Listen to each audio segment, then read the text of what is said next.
还是再睡会儿吧。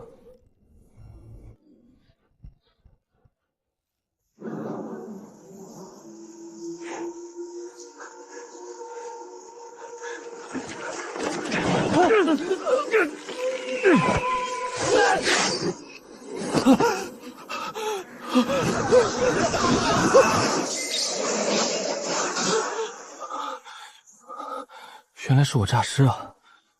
那没事了，自己吓自己。我重生了。此世家境殷实，自幼无忧无虑，无道天赋平庸，就安心做个公子哥。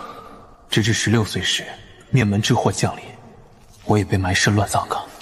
如今死而复生，复苏了前世记忆。前世在码头搬货累到猝死，重生一世以为能改写命运，结果16岁就被人灭了满门，赚了一辈子的钱，到头来连仇人是谁都不知道。先离开这个鬼地方再说。模拟器结算系统已激活。什么？模拟器？检测到宿主经历死亡并重生，满足激活条件。第二次模拟是否启动？什么模拟器？我穿越了还带系统？话说，这个开局是不是有点太点了？乱葬岗灭门，系统启动，我是不是漏了什么重要剧情？算了，反正来都来了。启动，来吧，反正已经死过一次了，再差能差到哪儿去？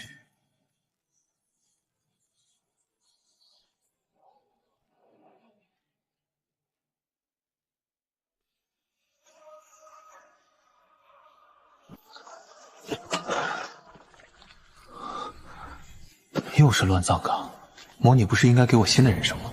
还是说，这模拟的意思是让我把死而复生这件事再演一遍？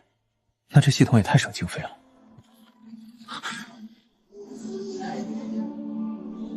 结算之前16年人生经历中。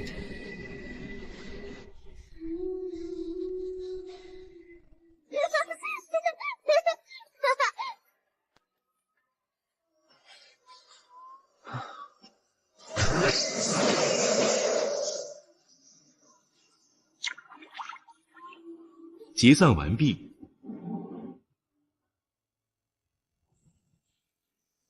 获得金色天赋词条，大难不死。金色，时逢灾祸而不死，化致命攻击为己用，避免一次死亡灾祸，并将敌人的致死攻击铭刻化作自身能力，限时冷却时间1年，每次模拟人生仅此一次。能避免一次死亡，还能把敌人的攻击变成自己的能力，有吃有拿。这，我上辈子写代码都没这么顺过。开始铭刻敌人致命攻击，铭刻见日天外飞仙。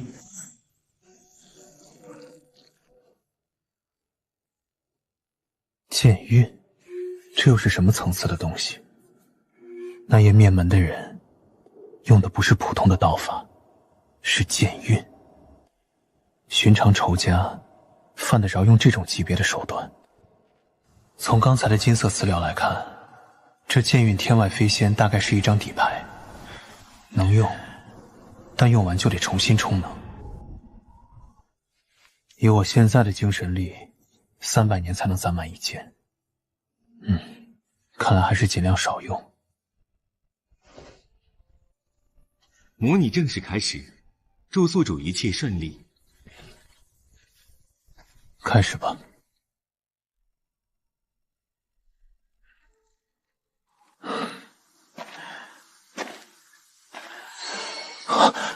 冷却1年，或触发任务选择完成，奖励模拟次数。任务，随便来个灭门的追兵我都挡不住，活着变强才是重点。这世道，先找个落脚的地方再说。我总不能刚重活一回，就又躺回棺材里吧。上次向左兵匪屠村，我被掳去山寨当账房，虽然吃了点苦头，但也算有惊无险。这次还是向左吧。有道是，人不能2次踏进同一条河流，但我可以2次踏进同一条小路。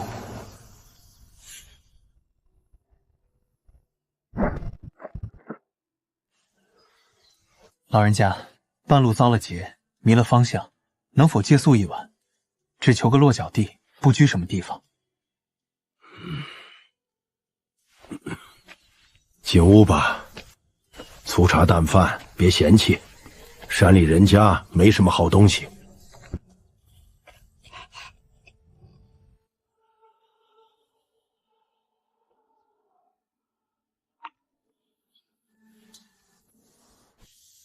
原神的记忆里，这村子当晚就被兵匪屠了，老人和小女孩都没活下来。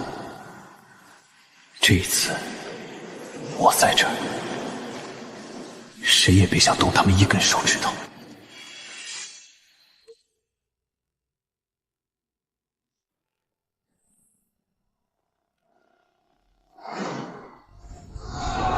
来了！兵匪，小娃娃，你快走！从后窗翻出去，快！老人家，你带孙女躲好，天亮前别出来。哥哥，你去哪儿？去给你带好吃的回来。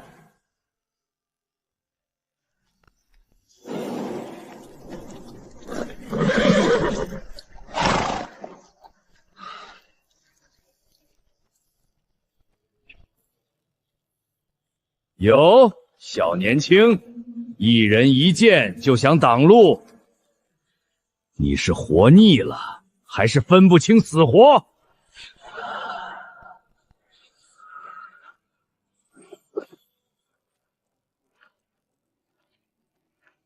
再往前一步，老子让你人头落地！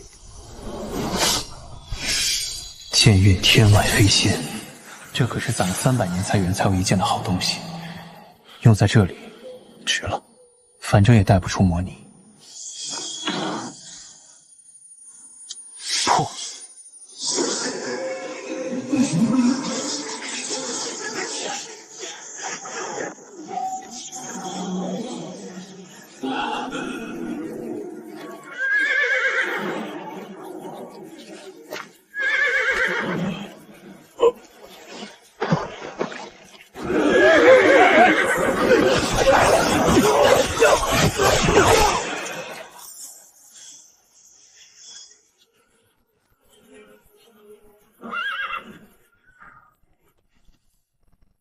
剑运，这一剑就没了，下次模拟再攒。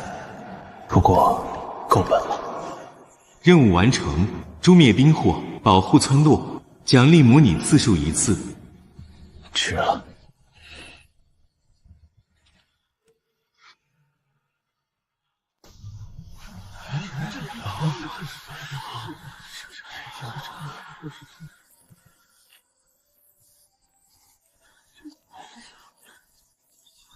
小娃娃，你要走了？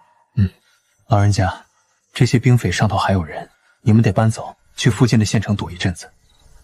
马匹和兵器我都留给你们，能换些盘缠。自己小心。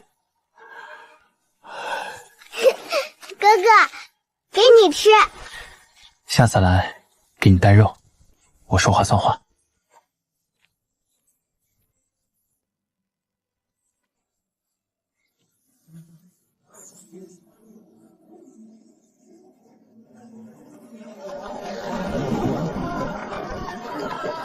金陵城，根据原主记忆，在这里待了多年。这次又要从头开始打拼了，不过也算轻车熟路。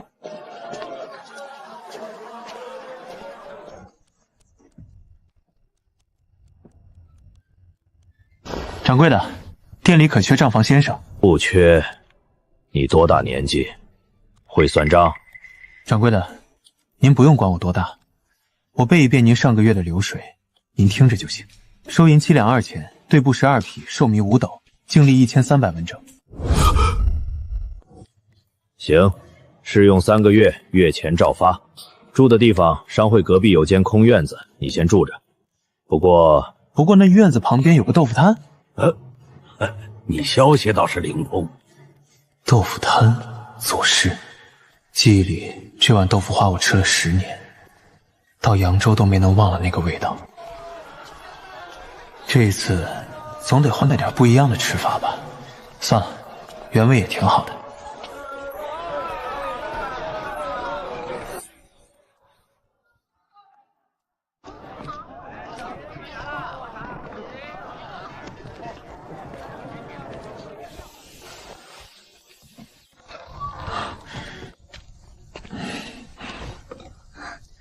公子，吃豆腐花吗？咸的、甜的、原味都有。原味，不加任何东西。公子讲究，清淡口倒是少见。我给您盛一碗白的，不搁盐也不搁糖，就吃豆子本味。原味，和记忆里的一模一样。他还是他，这世道变来变去，只有这碗豆腐花没变过。啊！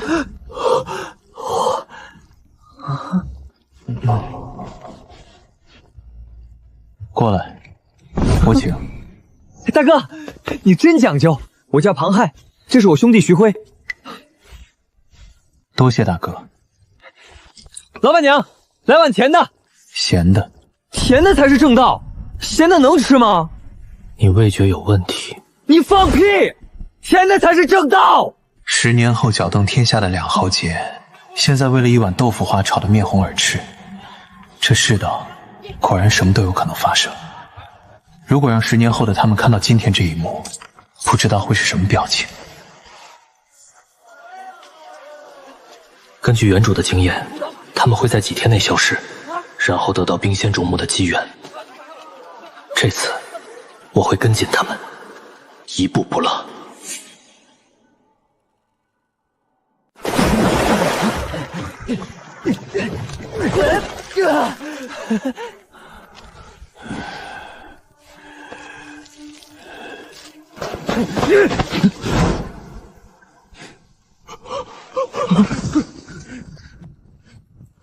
寒冬下河摸鱼，换做成年壮汉都扛不住。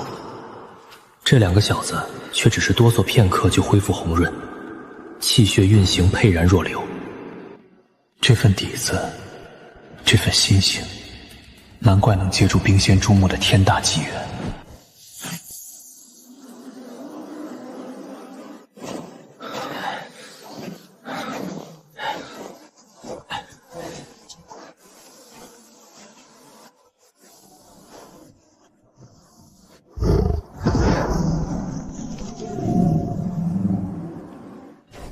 惠子，快看，好漂亮的猫！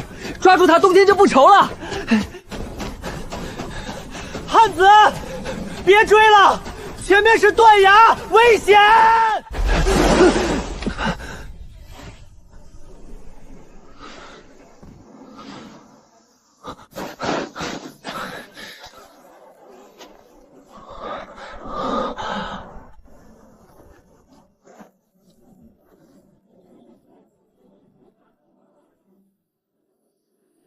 咦，这里什么时候多了出裂口的？以前来过好几回，没见着啊。这不是天然形成的，切面太光滑了，没有风化的痕迹。这道裂缝是一剑斩出来的，何等恐怖的剑道修为，才能一剑劈开整座山穴？庞恩和徐辉就是从这里获得了改变一生的机缘。跟上。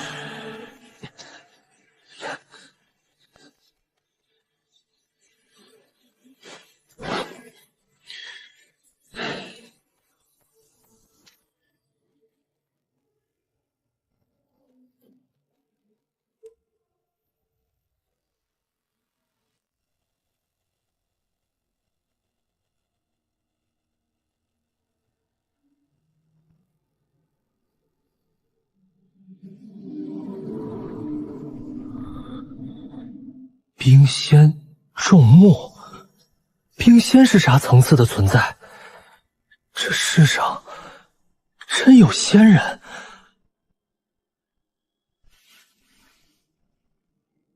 进去看看。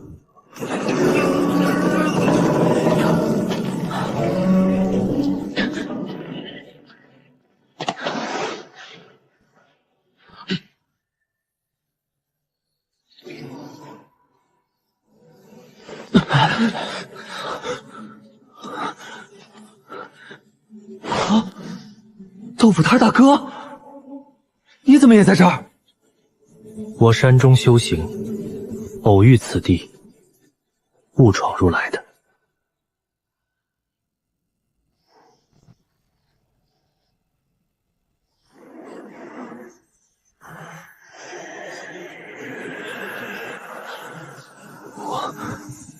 我有感觉，那边三福在叫我，我也是。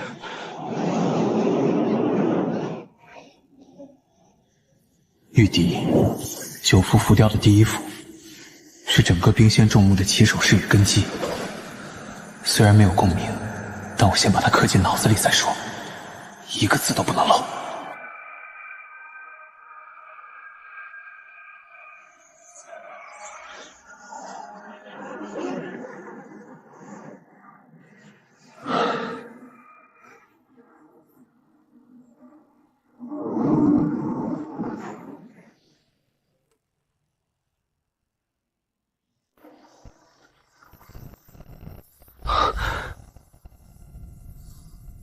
我感悟了三符：先敌、速决、不攻。我是谋义、兵鬼、伐道。我记住了第一幅，玉笛，不过只是死记硬背，还没能入门，离参悟还差着108000里。没事儿，我教你。虽然我悟的那几幅教不了你，但我可以给你讲道理，道理总能讲明白吧？教不了。还真教不了。冰仙种目的限制，传承不能外传，能蹭到一幅玉笛，已经算是天大的运气了。不过，我一直在想一件事：庞涵和徐慧的命数，像是被人安排好的。他们从哪里进种目，获得什么传承，何时起兵，何时称王，每一步都像有人在背后推着走。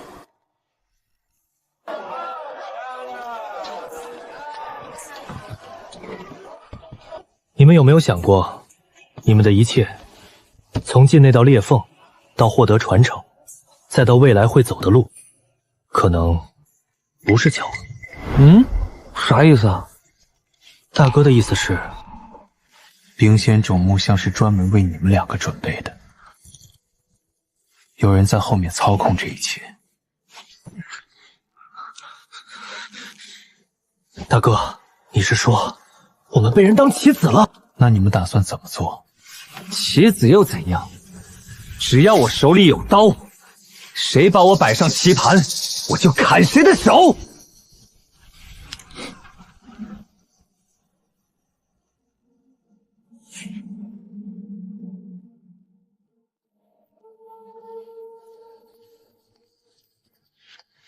大哥，你说那种目背后有人操控，那你觉得是谁？不知道，但能安排冰仙周目的传承，绝不是普通人。你们下一步打算怎么办？留在金陵城，只会被人牵着鼻子走。我和亥子商量过了，去荆州，那里有人招揽侠客，清剿匪患，正好可以磨砺我们得到的传承。而且荆州离这儿够远，那些人想继续摆弄我们，也得先找得到我们再说。好，我暂时留在金陵城，还有件事没办完。什么事儿？你们走的时候记得带点干粮，路远着呢。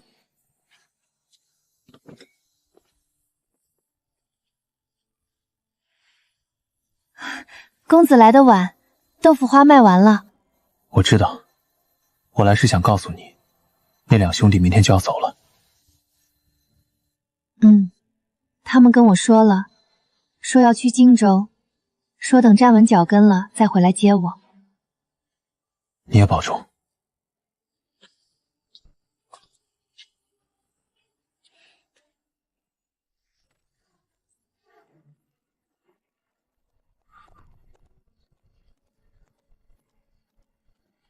魏启，原主记忆中是他带兵剿灭了山寨，这一次我没有被掳去山寨，也没有在乱葬岗遇上他。轨迹已经变了，第2次模拟的10年结算快到了，这次我要活得更久，走得更远。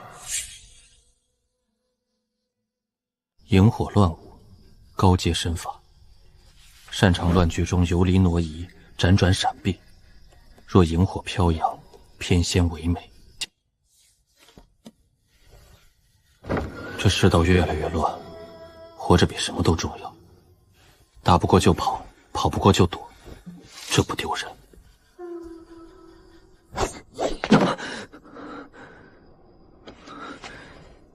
乱世里跑得快，比什么都强。先练术，也会用得上。文宇，你在严家做了10年账房，账目从无得差错，能力我是信得过的。今日找你来，是有件事要问你。掌柜请说。西域叛军已经攻破了玉门关，阴前起兵了，雍州怕是守不住。金陵城虽然在后方，但战火迟早烧过来。严家打算将根基南迁扬州，你愿不愿随行？愿我。好，收拾收拾，3日后启程。扬州那边比金陵城大得多，你到了那儿会有比账房更大的用处。扬州，原主记忆中，我在那里遇见了商清代，走过了半生起伏。这一回，我还是会去扬州，但我要走一条不一样的路，不该重蹈的覆辙，绝不重蹈。从金陵城出发，过宿州，经徐州穿梧州，足足走了2年才抵达扬州。沿途所见的尽是流民逃兵、焚毁的村庄、荒芜的田栏。这天下是真的乱了。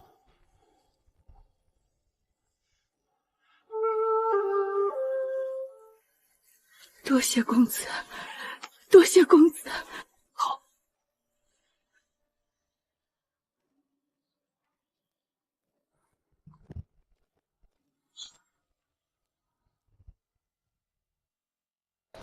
扬州，天下最繁华的城市之一，也是乱世中难得还能歌舞升平的地方。严家商会在扬州根基深厚，这里才是他们的本家。我在金陵城磨了10年剑，在账册堆里泡了10年，现在终于换了个新地方。金陵城的10年过去了，接下来是扬州。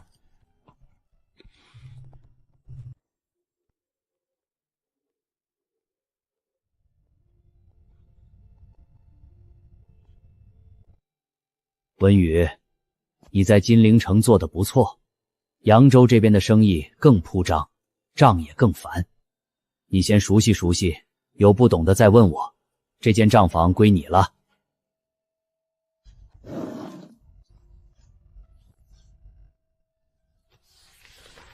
扬州严家的账目比金陵城繁琐10倍不止，货物进出、钱款往来、商号之间接济，密密麻麻。不过正合我意，博闻强记还没到手，账目越多，结算的时候相关词条的权重就越高。做完账继续修行，淬体、身法、拔剑，样样不能落下。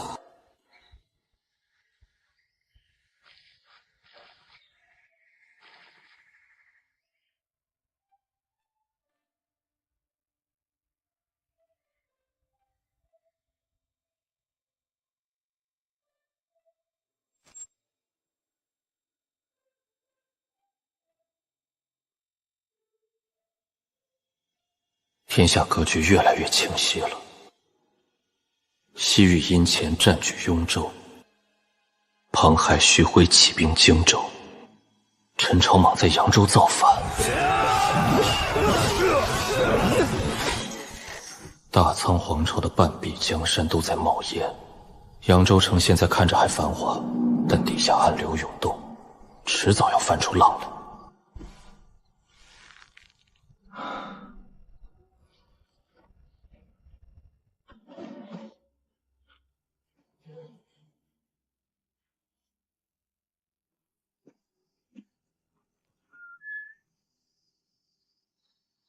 庞海和徐辉起兵了，比我预想的还早了一些。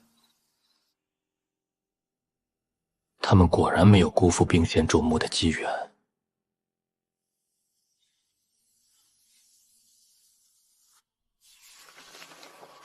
严家在为扬州刺史府供应军需，这不是普通的生意了，这是军资供给。陈长莽造反的底气里，有一部分是严家替他撑着的。严家的根基比我想象的深得多。有些事知道了就行，知道了就行，不该问的不问，不该传的不传。在这世道活到现在的第一条规矩就是藏得住，活得了。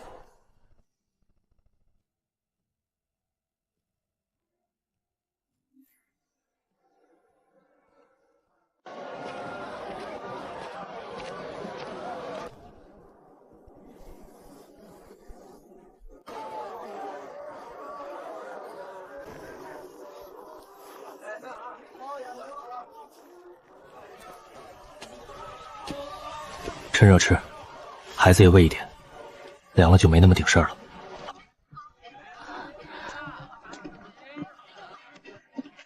公子，赶紧的。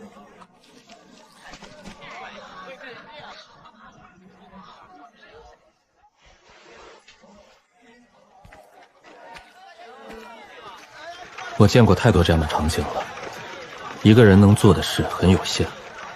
但路过的时候拉一把，也算没白活这一回。如果将来我有能力，就做更多。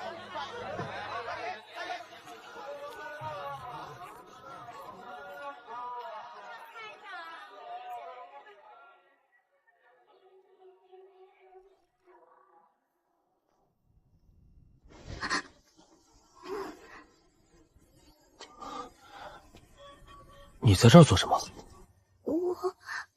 我娘把我放在这儿，让我等着。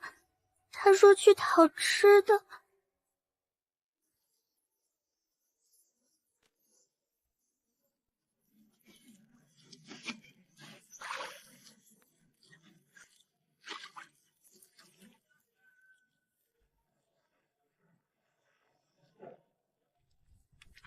水开了就能吃了，别怕。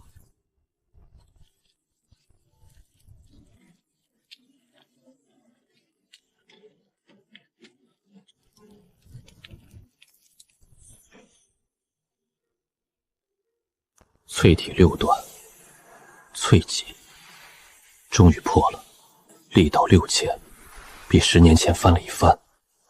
10年苦修，换一次突破，慢，但一直在往前走。哥哥，粥好了。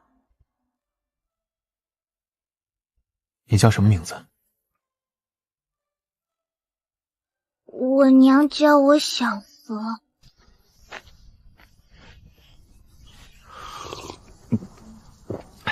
小何，那你先住这儿，等你娘回来再说。10年磨一剑，淬体到了5段，虽然慢，但每一步都踩实了。拔剑直刺，从1日1000剑练到1日1002剑。慢工出细活，总有登堂入室的一天。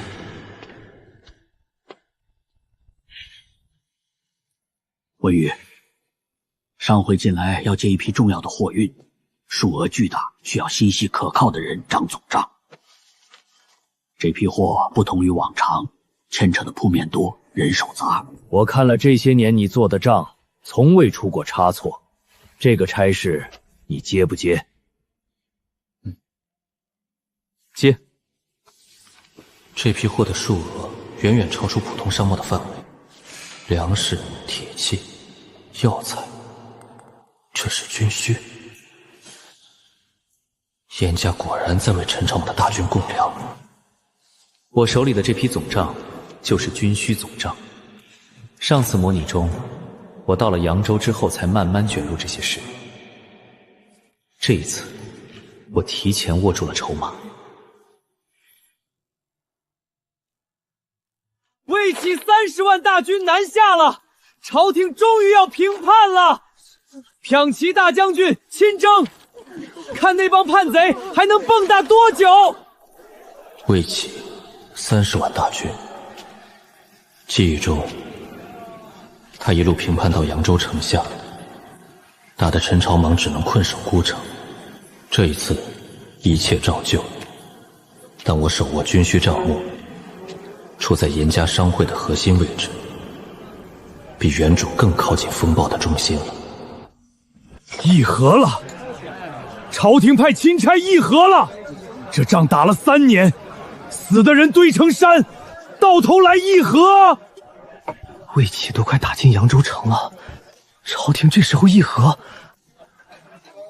这不等于拱手把江南半壁江山让出去吗？皇帝昏庸，朝堂朽烂，这大仓要完了，你们就等着看吧。淮水之盟，朝廷和叛军议和了，江南半壁江山就此割裂。庞安占荆州、豫州立楚国，陈朝豪占扬州、梧州立吴国，项彻占并州、徐州立齐国，3国鼎立，大事已成。而扬州很快就要进入新一轮的权力洗牌了。天下格局已经定了，扬州进入了短暂的和平期。陈朝芒伐梧州在即，情报会成为比刀剑更锋利的东西。我手里的账目和算盘，或许能换一条通往更深处的路。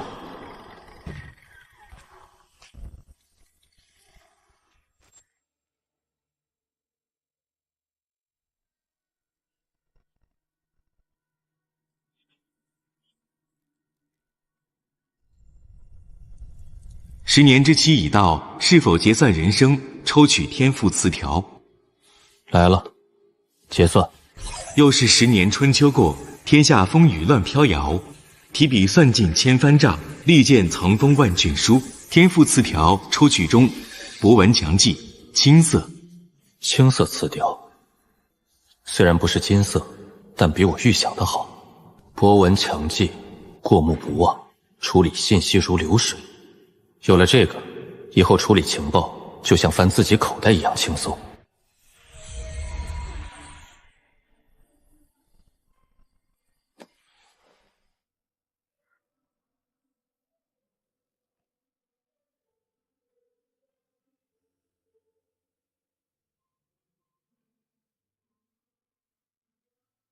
值了。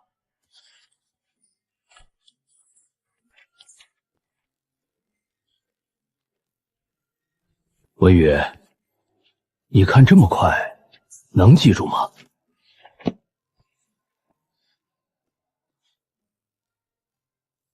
掌柜的，要不要考考我？去年3月松江口的岁入是多少？4327钱。文玉，以后严家的核心账目你来管，我批条子。好。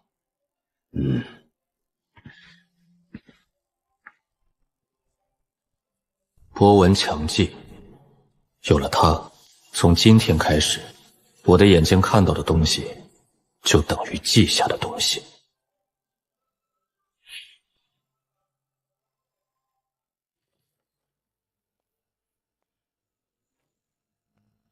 文玉，手头的事先放一放，有件事要与你商量。家主请说。你在严家做了20年，能力有目共睹。今日找你来，是想告诉你一件事：严家商会的背后另有根基。魔门，原主记忆中应是后来才慢慢知道的。这一回，严明在第一次深谈时就告诉了我。看来博闻强记和这20年的账目积累，让我在他眼里的分量提前到了这个层次。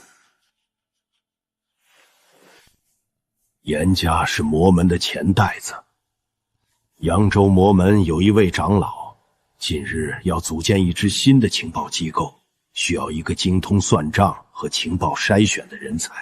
我举荐了你，明日安排你过去。记住，到了那边多看少说，不该看的别看，不该问的别问。悉听尊便。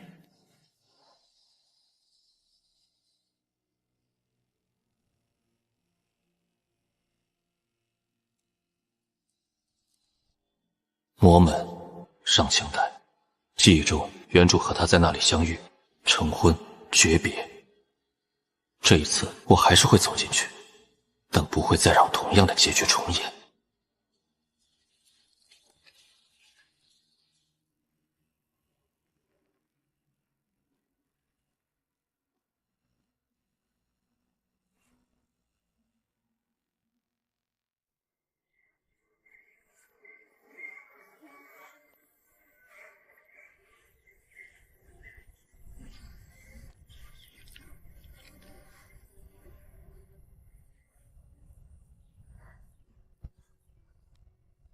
听说你过目不忘，算无一术。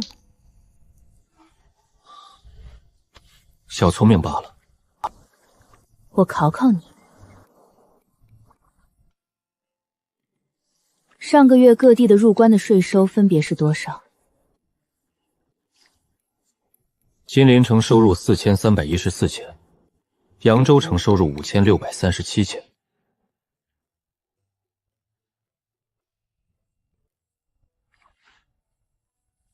果然名不虚传。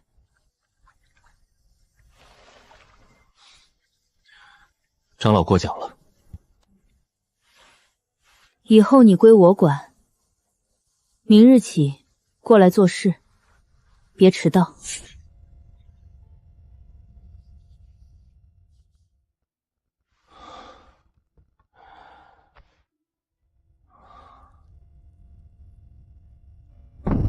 魔门情报机构从零开始搭建。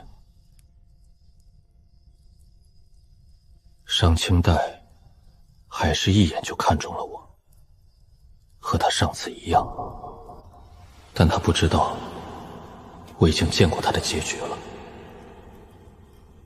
这一回能改的我都尽力去改。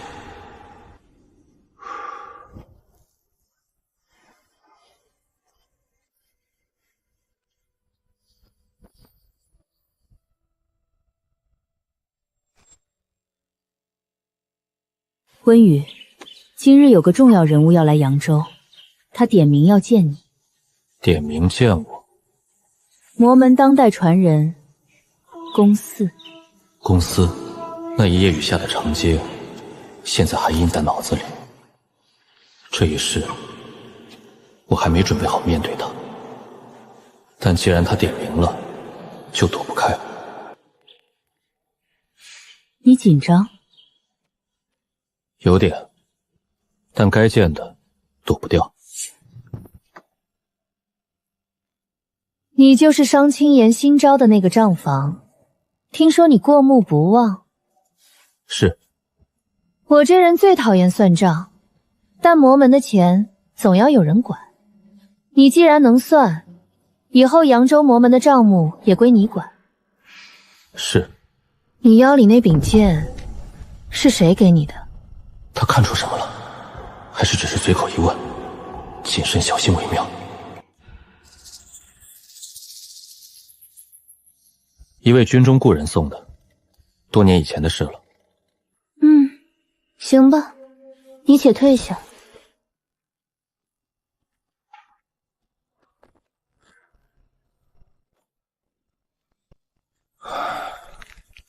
公司，他比记忆中更让人看不透。我现在还不是他的对手，但总有一天，我会站在他面前，不是以蝼蚁的姿态。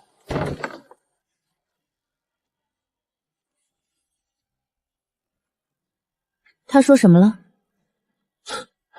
让我管扬州魔门的账目。就这？就这。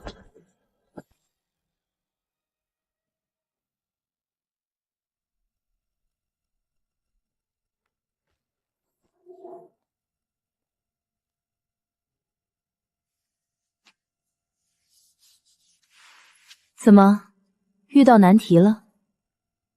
扬州城的暗桩布局问题不大，3个月能铺开。但想要覆盖全境，人手不够，底下人做事太慢。人手我来解决，你只管把框架搭好。行。温宇，你有没有想过，做情报机构这种活儿，做久了容易没朋友？我本来也没几个朋友。那你现在有了。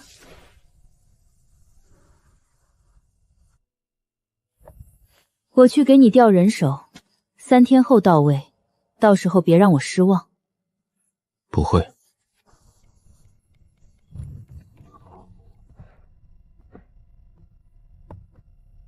还没忙完，你都快长在椅子上了。快了，还剩最后几个暗桩的联络方式要确认。温宇，你以前到底是干什么的？管账的，在金陵城管了10年账。10年账房，养出你这种脑子？账本里什么都有，谁买了什么，谁卖了什么，谁和谁有仇，谁欠了谁人情，看多了，自然就懂了。难怪，你这种人，天生就是吃情报这碗饭的。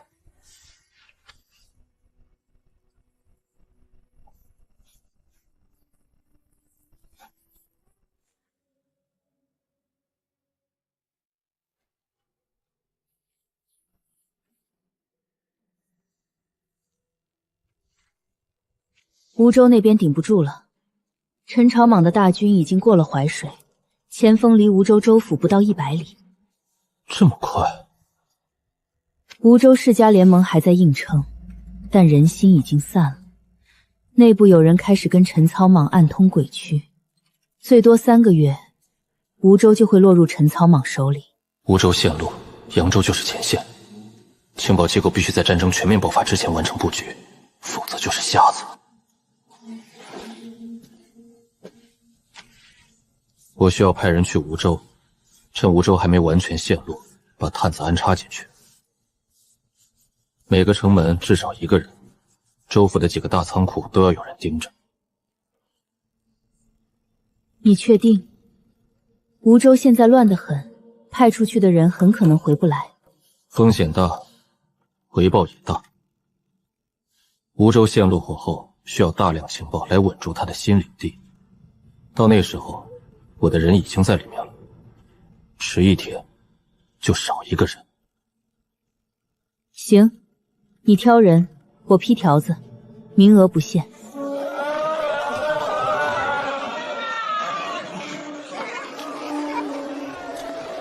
曹进，陈朝莽的军师，记忆中我是通过严家和他搭上线的。这一次，我在魔门的情报位置上，迟早会和他正式碰面。不急，先让他知道我这个人。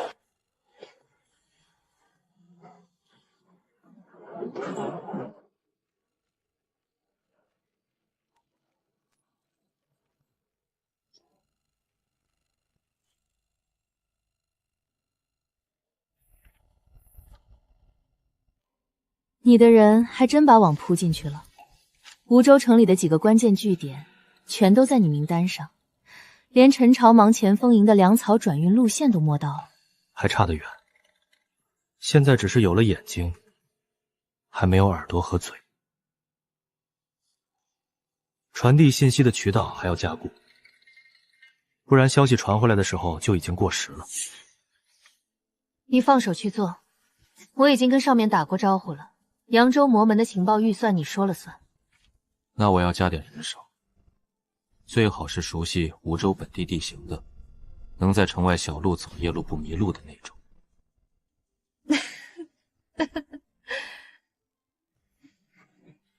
行，人我来安排。打仗的时候，情报慢1天，死的就是100个人。温宇，你会不会把人命看得太重了？做这行的，死人是常事。正因为常死人，所以能少死一个就少死一个。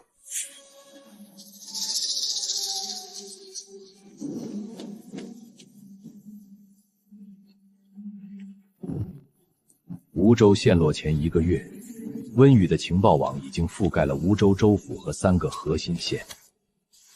这份情报网为陈朝莽后续的攻心之战提供了关键支撑。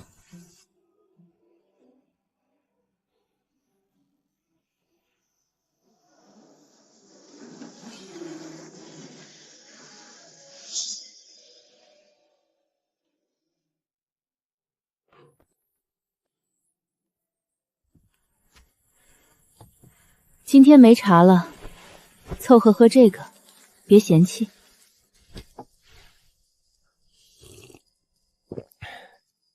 梧州那边的线报传回来了，陈朝莽准备从内部瓦解梧州世家联盟，已经有人开始暗中接触了。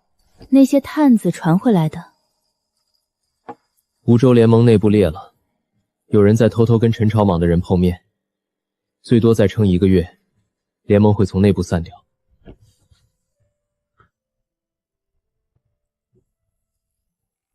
温宇，你知道我为什么选你来做这个事吗？因为我算账快。因为你不问不该问的，该做的事做，不该碰的不碰。在魔门里，这种人太少见了。也有可能是我不够好奇。你不是不好奇，你是太会装不好奇了。那我不装了，我有件事想问你。问。你一个魔门长老，为什么非要亲自下场搭这个情报网？以你的身份，这件事完全可以交给下面的人去做。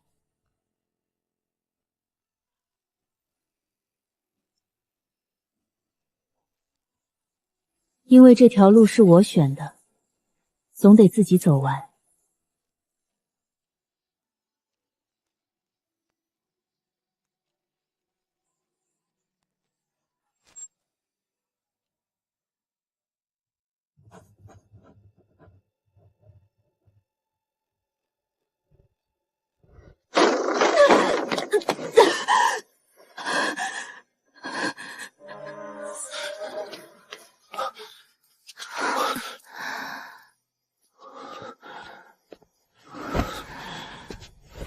怎么了？谁伤的你？梧州前线，我亲自去了一趟，被埋伏了。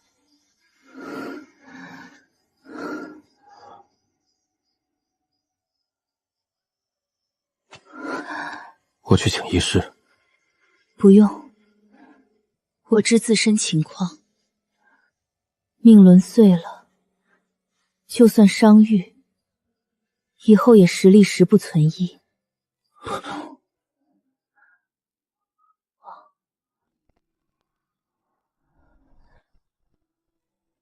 我能帮你什么？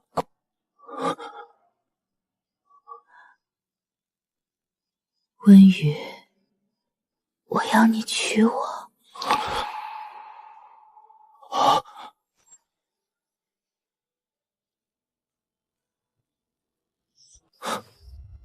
娶她？魔门长老，他活不过今年了。他这是来找我托付后事的。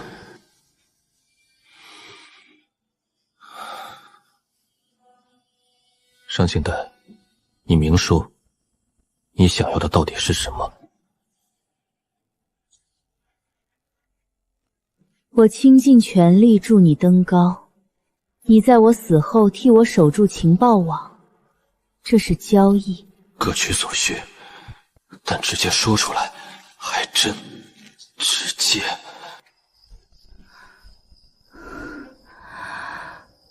我活不过今年了。你现在执掌的这个机构，一旦我死了，上面就会派人来接手，到时候你是生是死，就看他们心情。但我的基业不能落入魔门其他人手里。你是我唯一信得过的人。为什么是我？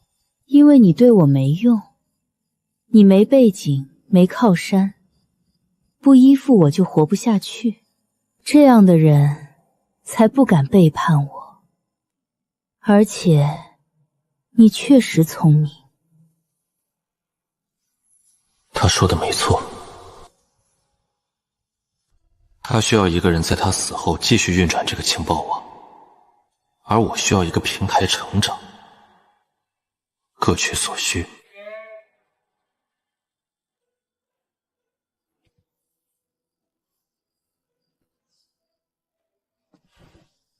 好，你答应了。大丈夫生于天地间，自当能屈能伸。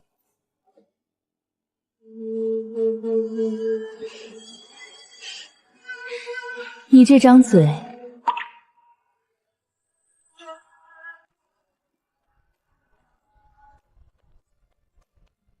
温雨，以后情报网就靠你了。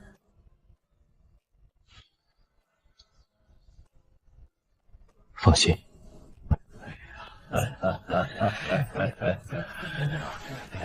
明天起，魔门情报组织的核心权限全部移交给你。暗桩名单、联络暗号、密码本都放在你书房了。我知道，你先好好养伤，别想这些了。温雨，谢谢你。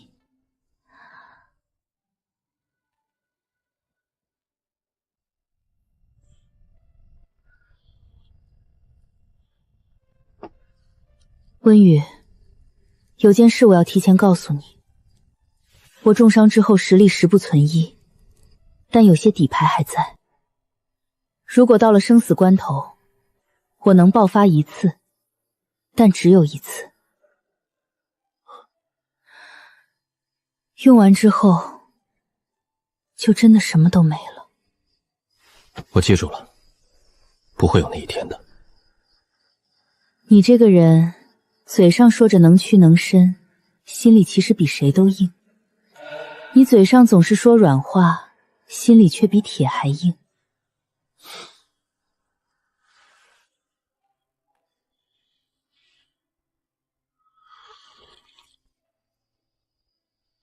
彼此彼此。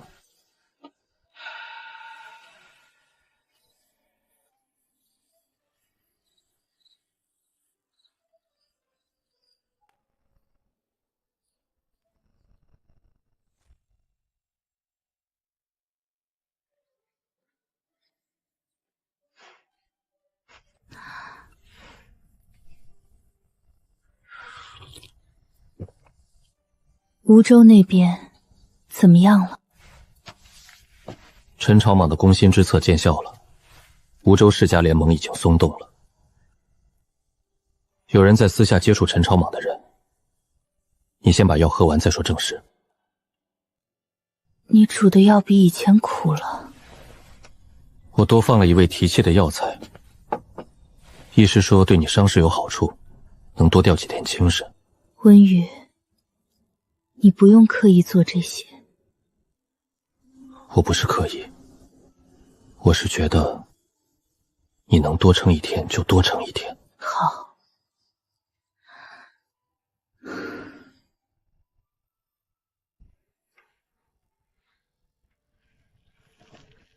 温雨，如果我现在反悔，说不让你管情报网了，你会怎么办？那我就把它从别人手里抢回来。你选的人，轮不到别人接手。你果然是个聪明人。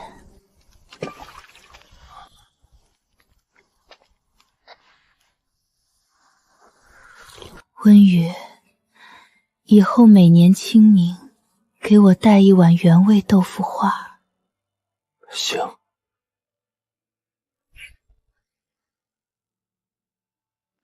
温雨，抱歉，我骗了你。说这个。当初说能掩饰伤势三两载，其实是余日三两载。但希望你娶我，全然发自内心。初次见面，你完全复述我乱说的术数时，那一幕我记了很久。我也记着。温瑜，多想真能和你白头偕老。我自幼挣扎求存于魔门，心里只有冰冷残酷。这几年是我最平稳、最幸福的日子，可惜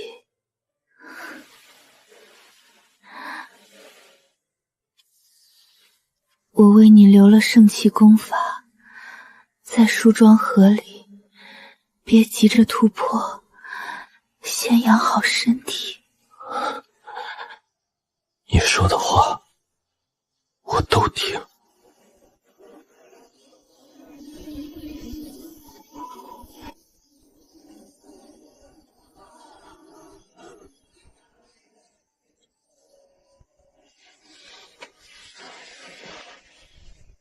请待。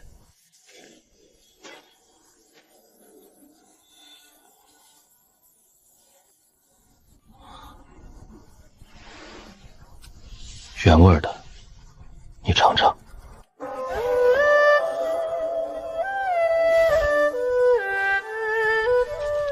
我会守住情报网的。每年清明，我给你带豆腐花。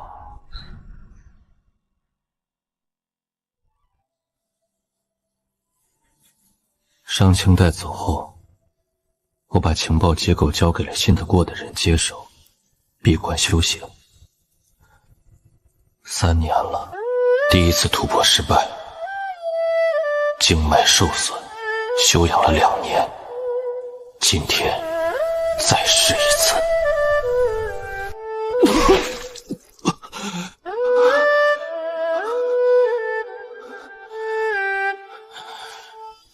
1次不行就2次，2次不行就3次。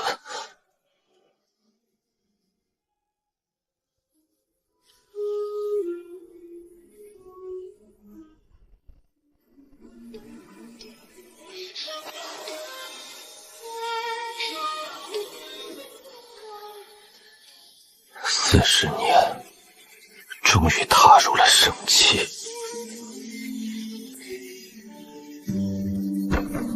40年苦修，换一个圣器，资质平庸，就只能拿命来填。现在该走最后一步了。大难不死，还有一次铭刻机会。寿元将近之前，我要找一位顶尖强者，承受致命一击，铭刻他的招式。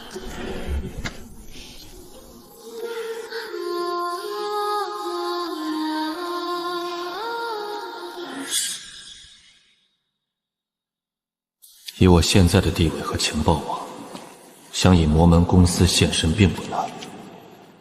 今夜就是最后一步。幽禁灯窟之前，至少要留下一道铭刻，给下辈子攒点底牌。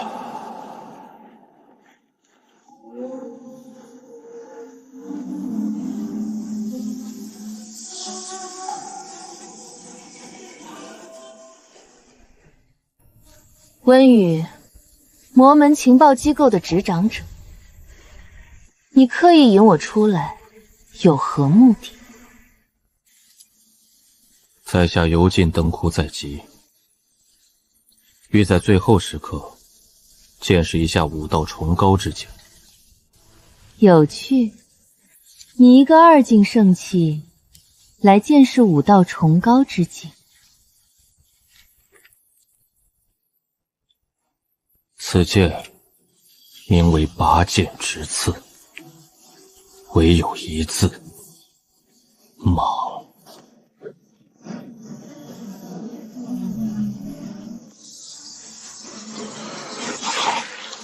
发动，剑运天外飞仙。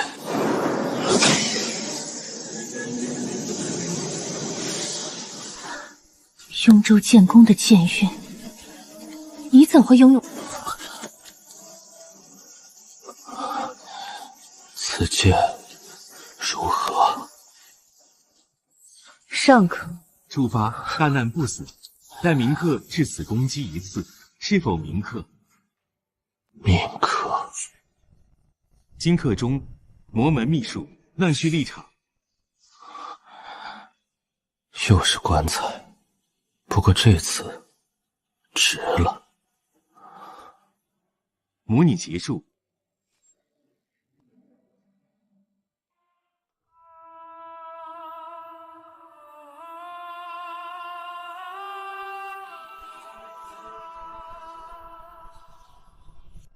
40年，第2次模拟，从乱葬岗的棺材里爬出来，在金陵城的账册里泡了10年，在扬州的雨夜里向公司拔剑，上清代、庞海、徐汇，这些名字都刻在记忆里了。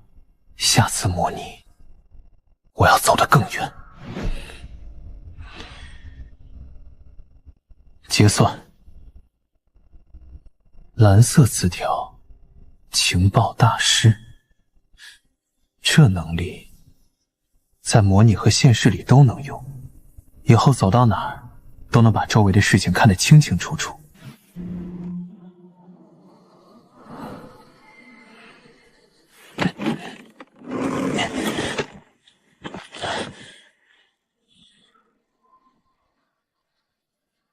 2境圣器，情报大师，40年记忆。这次模拟没白活。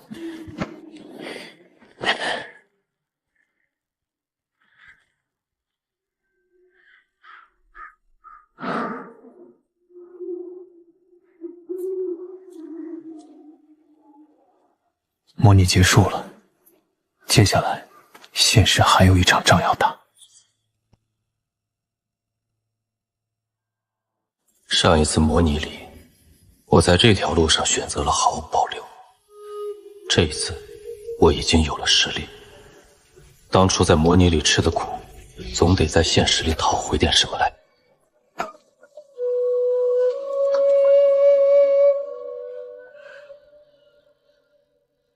小娃娃，你打哪儿来的？老人家，半路遭劫，迷了方向，能否在此借宿一晚？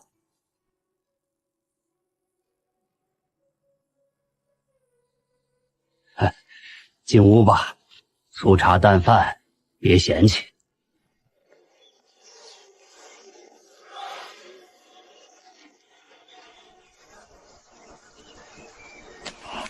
谢谢哥哥。不客气。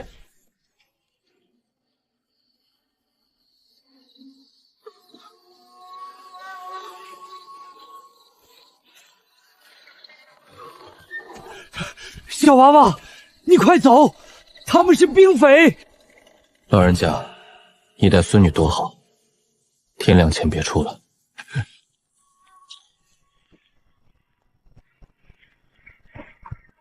呀，有人挡道。今晚你们过不去。就凭你，小年轻。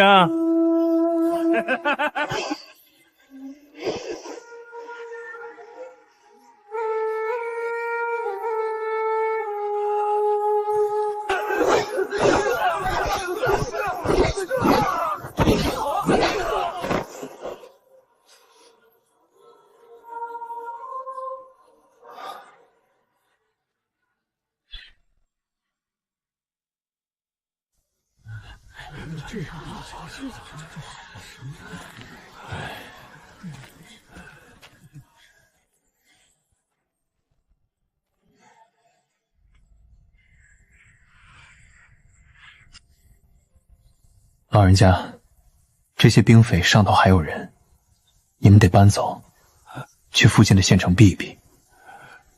马匹和兵器我留给你们，能换些盘缠。那你呢？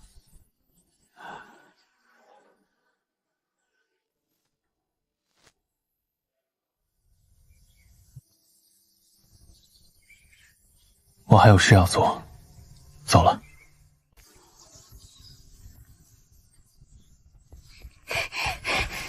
哥哥，你还会回来吗？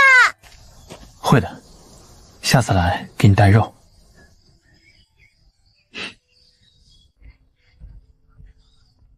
任务完成，诛灭兵祸，保护村落，奖励模拟次数1次。好，现实的事处理完了，接下来第3次模拟。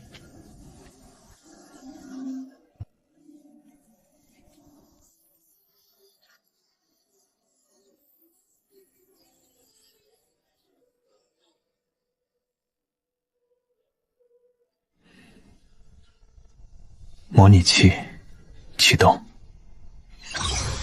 第3次模拟启动中。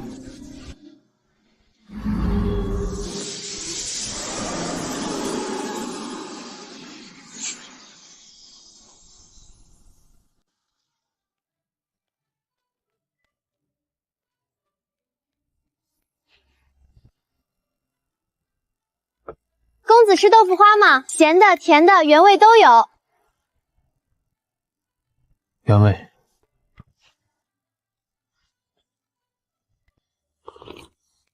又是原味，好像不管重来多少次，这碗豆腐花都没变过，走势没变，庞汉和徐辉也没变，至少现在还没有。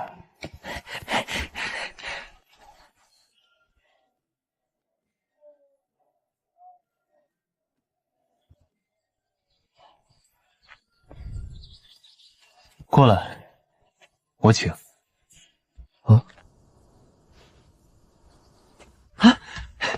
大哥，你真讲究！我叫庞汉，这是我兄弟徐辉。多谢大哥。老板娘，来碗甜的。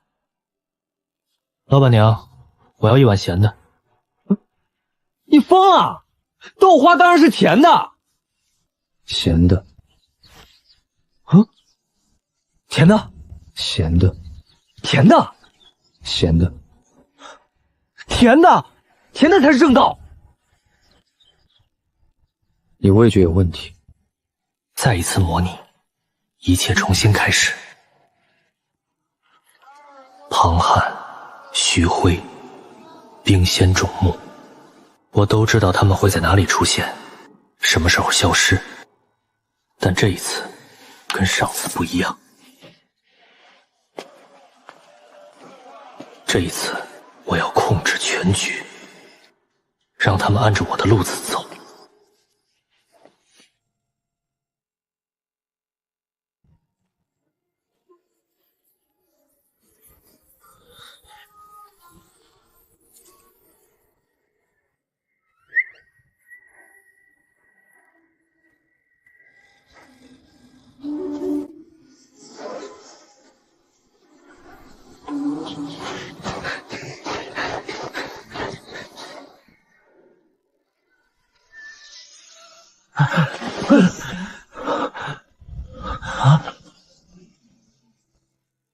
咦，这里什么时候多了条缝？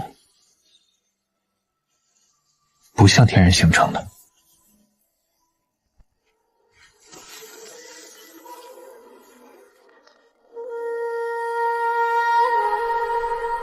上次模拟中，我在种木里只记住了玉笛浮雕的形，没来得及悟。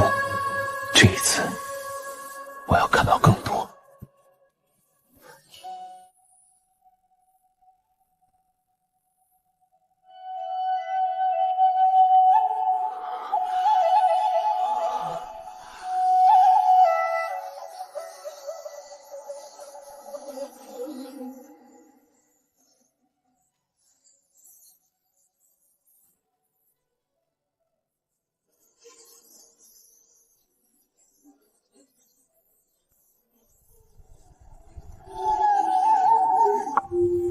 玉笛，果然，上次我只是记了个形，现在能摸到一点意了。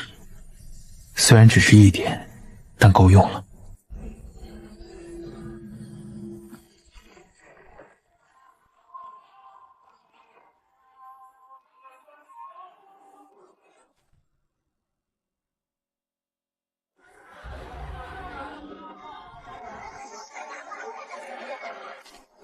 公子，那2个孩子走了。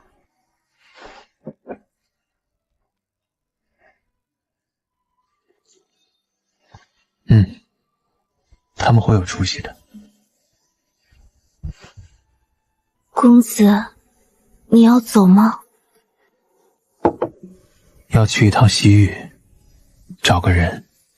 那公子保重。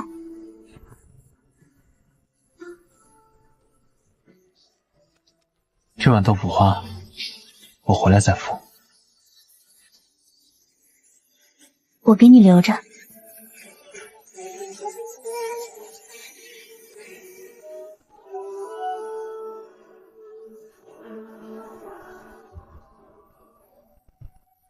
西出玉门，就是西域百国。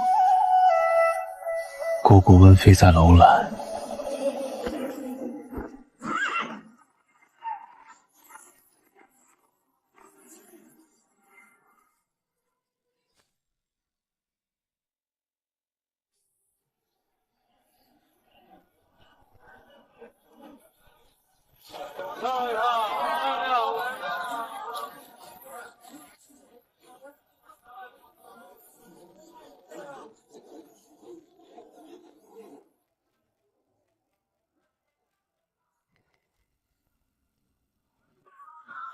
姑姑温妃，传闻她远走西域，坐镇楼兰，执掌此地规模最大的商会，垄断西域大半商市，名声响彻整个西域诸国。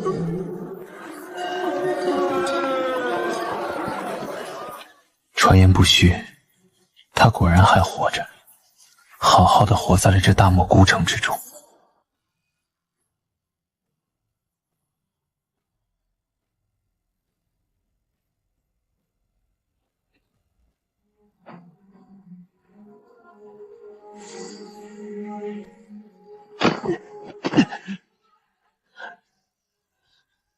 这么快？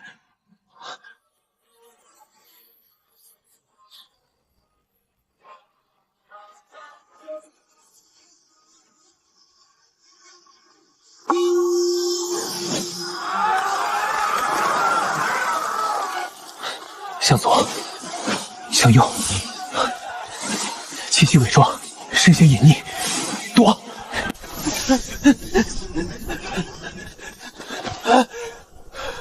姑姑，救我！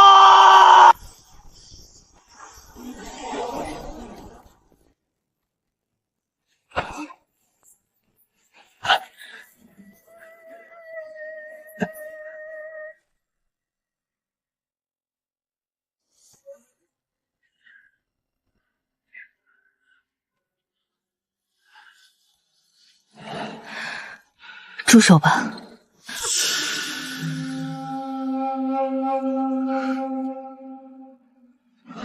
小雨，你不该来的。姑姑，我找了你很久。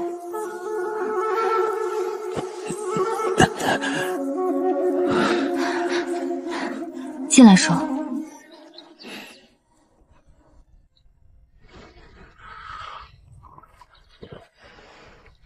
姑姑，当年灭门的事，你知道对不对？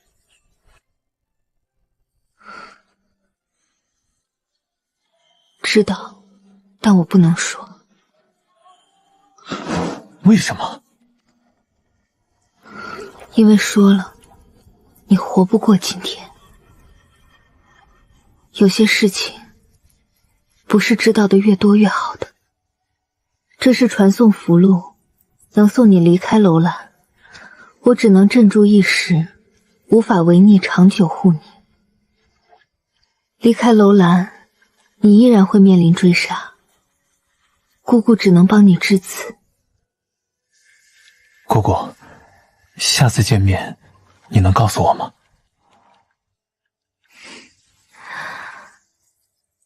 努力活下去。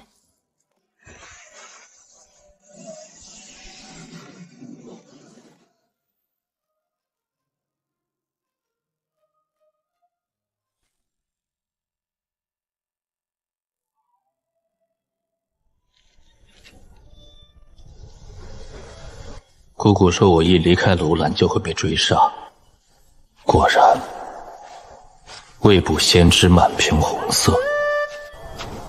但我有萤火乱舞，他们不可能追得到我。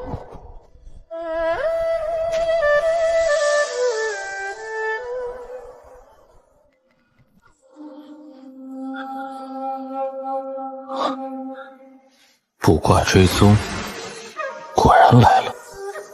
这一次，我换个方式对付他。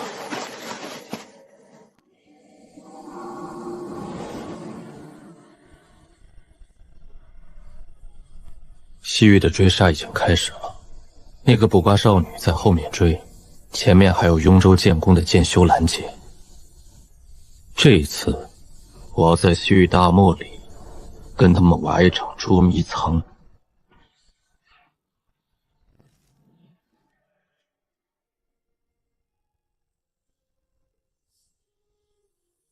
咦，居然算不到了，真是怪人。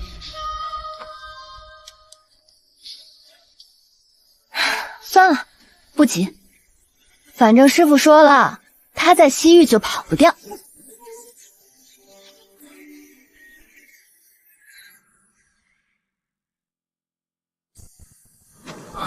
离开楼兰已经20天了。雍州剑宫的人一直在后面追，前面还有沿途各国的关卡在堵。但最麻烦的是那个卜卦的，他就像长了眼睛一样，总能在我以为已经甩掉他的时候重新咬上来。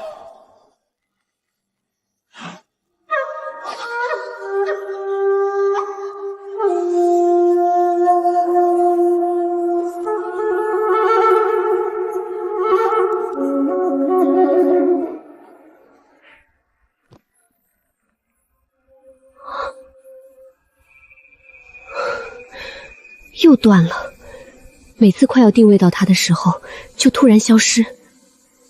他到底是用了什么手段？法术、符箓，还是别的什么东西？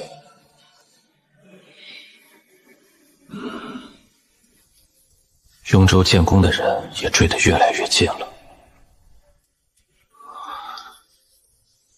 卜卦的定位我的大概范围，剑宫的人负责实地搜索，一明一暗，配合的倒是默契。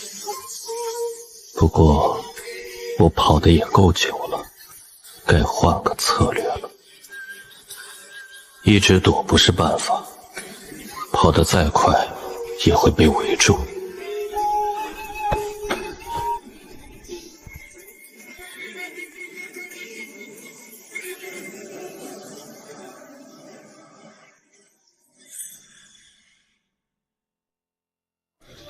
3个月了，从楼兰一路跑到这个边境小国，雍州剑宫的人跟丢了4次，都被我甩开了。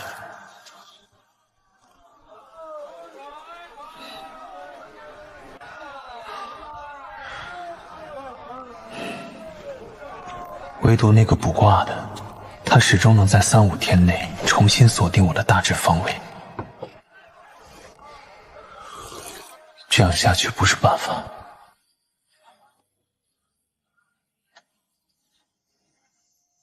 他一直在算我，那我能不能反算他？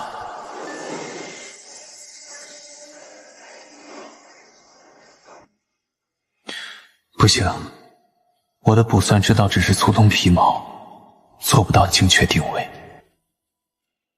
但我可以误导他，让他算到的信息变成错的。他在算我的位置，算的是我的存在痕迹。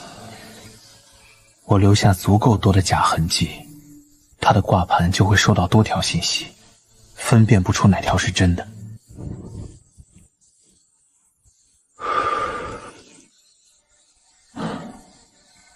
就像在一条路上撒了很多岔口，每条岔口都有人走过，他就会不知道该追哪一条。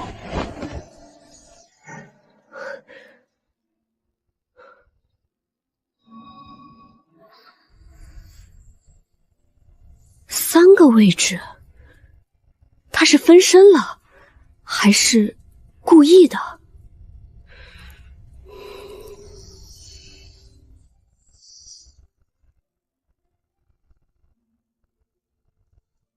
啊，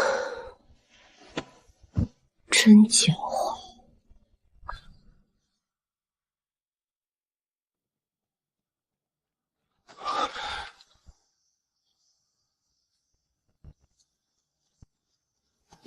不是冲我来的，而是他们知道我在这片区域里，所以正在收紧包围圈。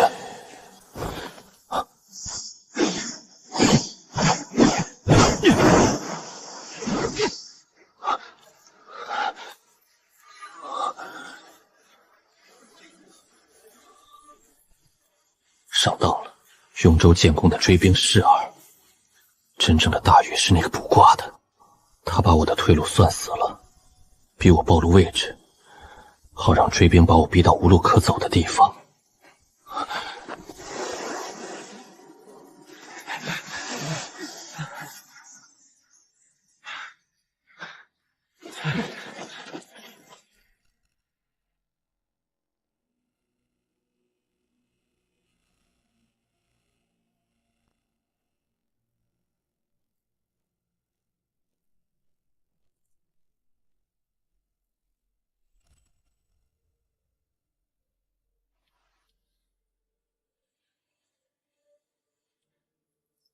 雍州建功的人太急了，他还没被逼到绝路就出手，提前打草惊蛇。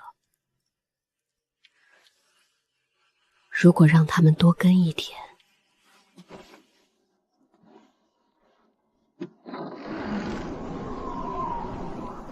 算了，下次我亲自跟他玩，不用建功的人了。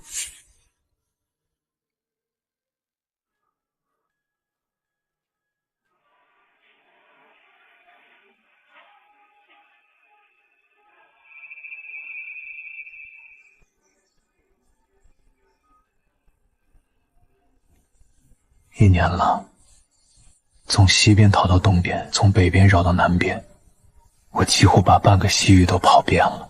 那个卜卦的换了策略，他不再通过卦盘远距离定位，而是亲自追在前面拦截我，更棘手了。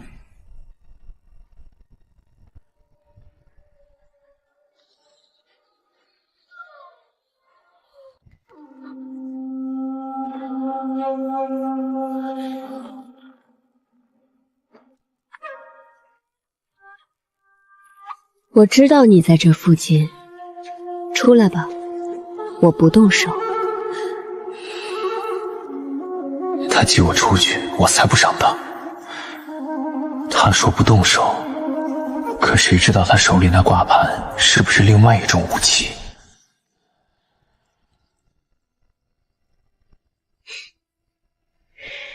真能躲，我们明天再玩。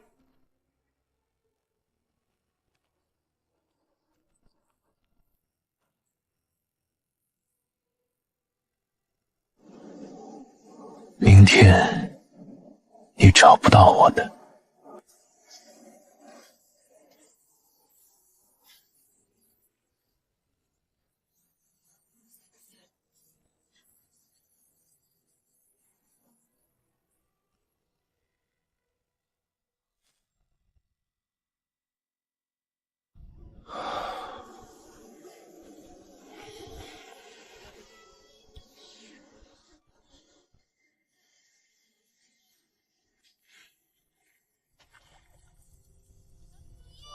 快2年了，他该亲自追我之后，我的容错率越来越低了。每次他接近到一定程度，我就必须立即转移。好在这10年之期快到了，结算之后如果能抽到合适的天赋词条，我就能彻底甩开他。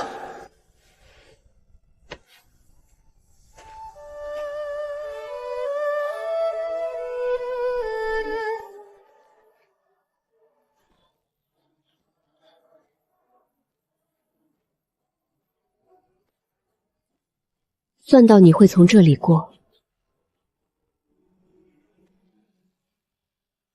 别跑了，你已经进包围圈了。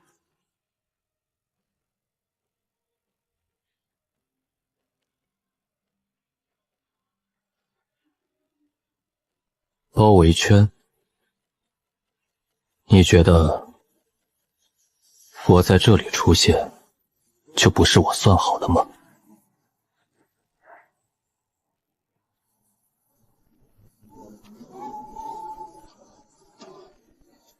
啊！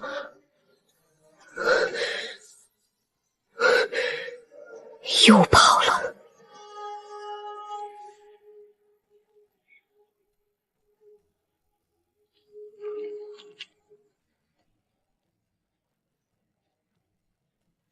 你这人怎么这么能跑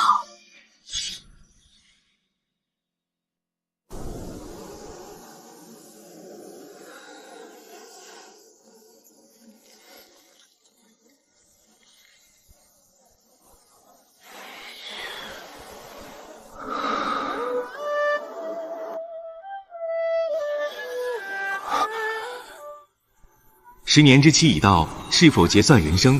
抽取天赋词条。结算。3年又3年，3年复3年，10年惜莫苦。抽取天赋词条，隐迹藏影。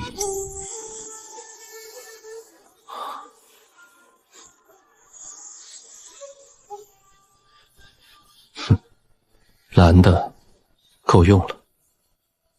这个能力来的正是时候。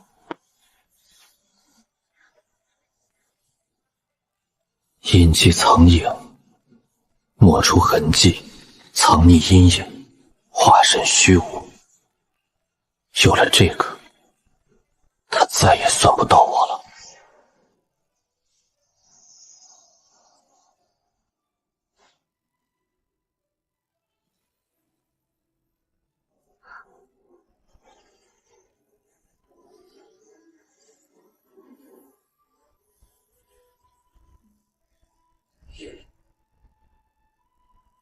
算不到了，他彻底消失了，不是藏起来了，是消失了。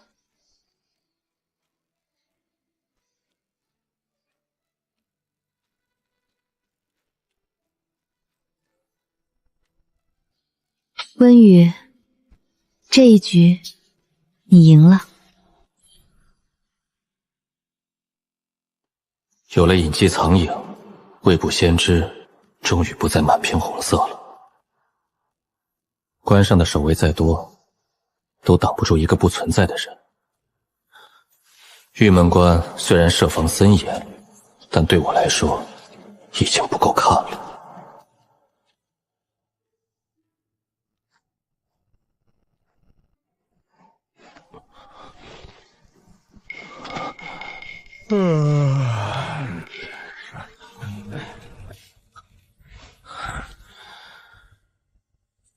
西域，再见了。这几年够我记一辈子了。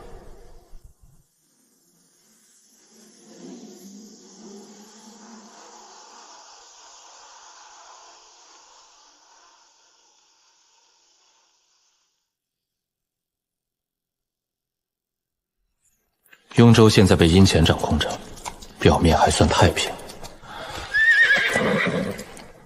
但我要去的是宿州，听说那边有天下4大剑修圣地之一的苍蓝剑宗，正好可以顺路去看一看。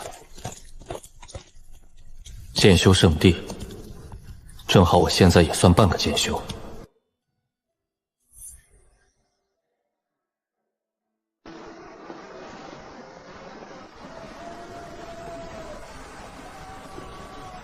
苍蓝城城墙上的剑客，据说都是剑修以剑意留下的。千百年来，不知道有多少剑修在这里留名。光是看着这些痕迹，就能想象出那些出剑的人是什么样。这才是剑修圣地该有的样子。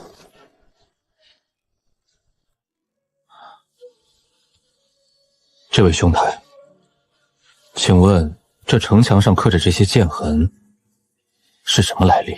第一次来苍兰城吧？这些剑痕可有讲究了。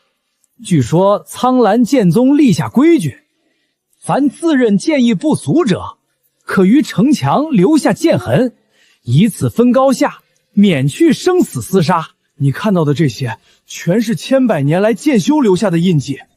据说有人在这里看剑痕，看到入定，3天后醒来，直接突破了一重重剑。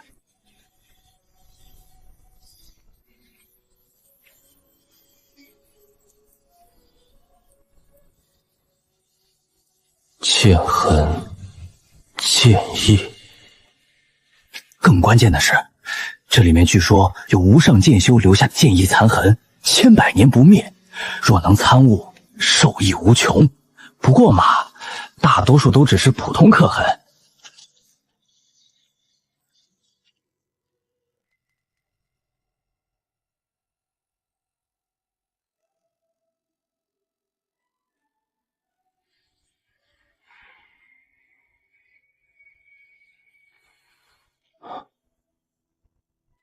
咦，错觉吗？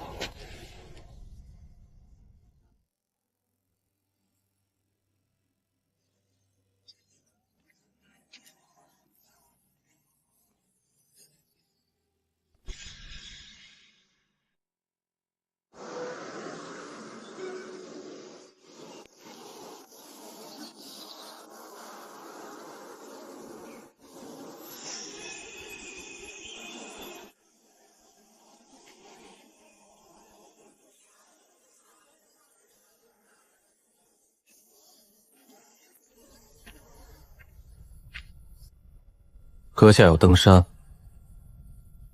，1楼有剑碑，隔空出剑，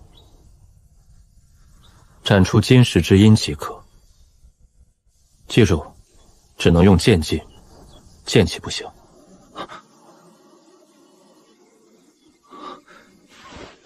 多谢。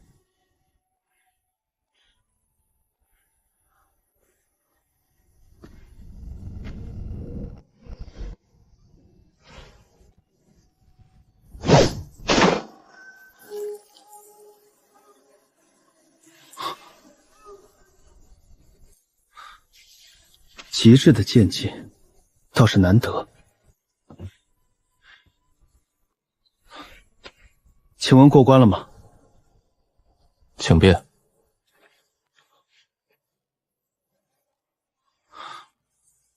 血剑救不了大苍。阁下方才说血剑救不了大苍，你听到了？听到了。我还想听阁下细说。上来吧。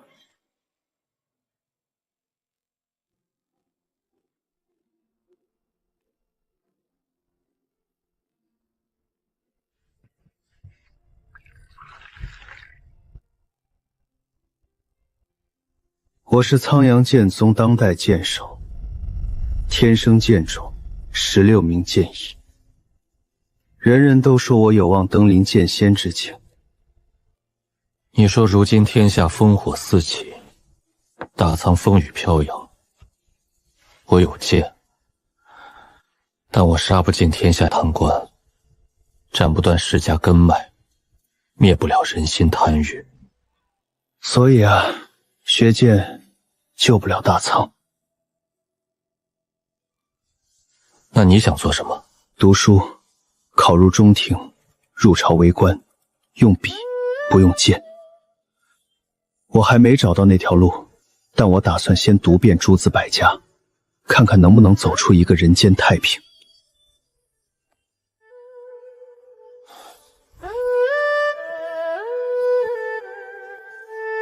你闭关之前，我送你2个字。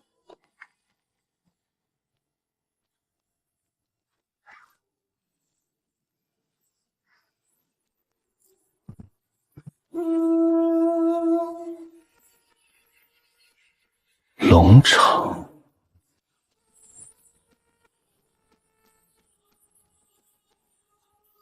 望你破关之日，能得救天下百姓之法。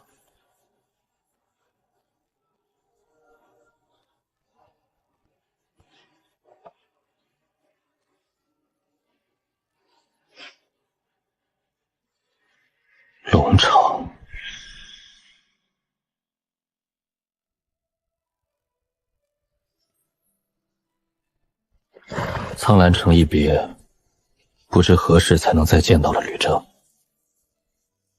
他说要渡诸子百家，找到一条救天下百姓的路。这条路不好走，但他说话的时候，眼神是认真的。我相信他能做成一些事。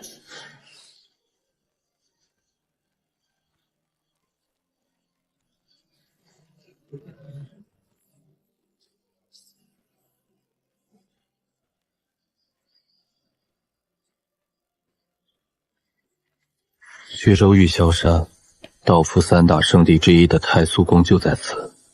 虽然以我的身份进不去真正的洞天福地，但在山下客栈住几天，借这里的浓厚灵气修行，也是好的。太素宫的门我进不去，但山门外的灵气已经足够我用了。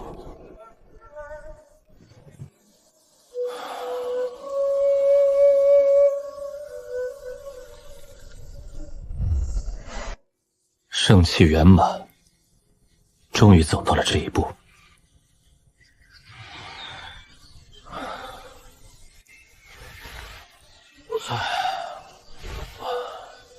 太素宫就在那里，但我知道，现在还不是进去的时候。以我现在的实力，就算进去了，也什么都做不了。先去荆州。庞恩和徐辉应该已经在那里了。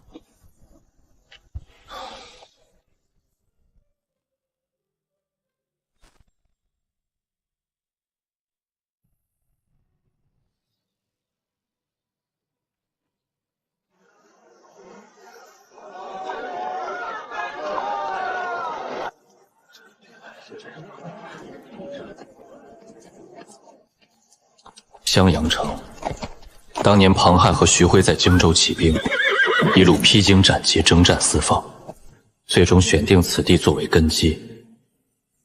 一晃10年不见，昔日并肩的少年早已割据一方，成了真正的荆州霸主。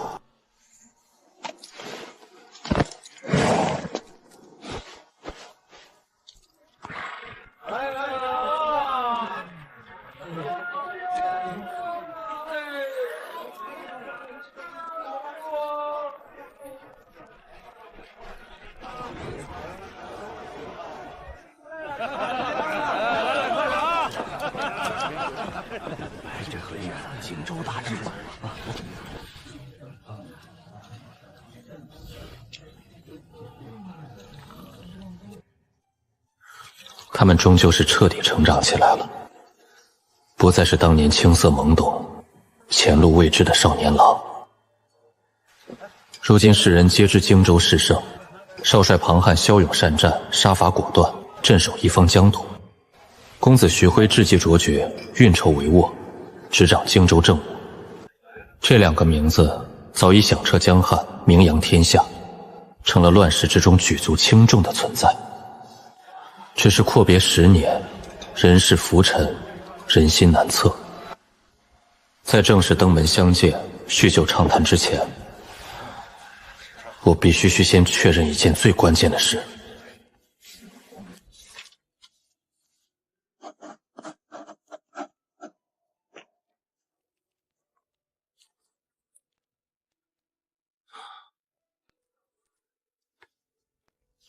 劳烦小哥，将这封帖纸送到少帅府，无需多言，只说是10年故人送来的便可。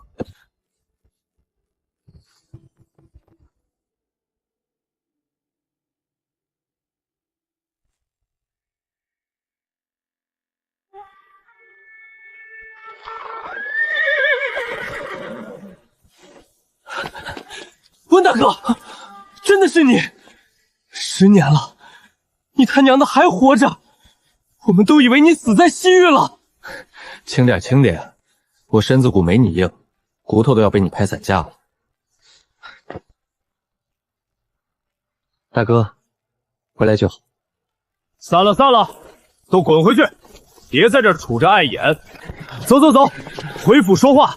10年没见，我有太多话要跟你说了。辉子，你跟上。大哥，我们派了不少人去找你，西域那边消息传不回来，我们一直没收到你的消息。说来话长，进屋再说，不差这一时半会儿。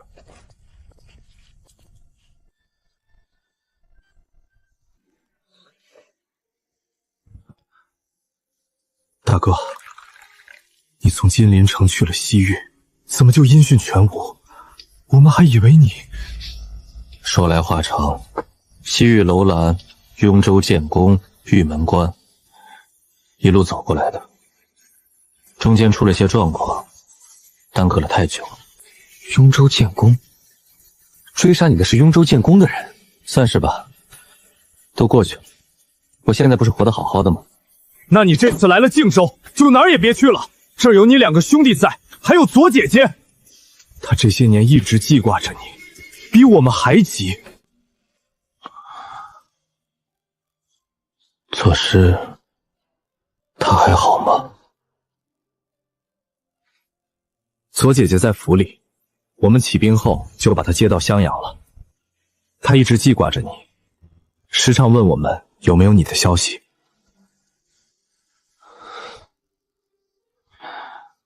我晚点去看他。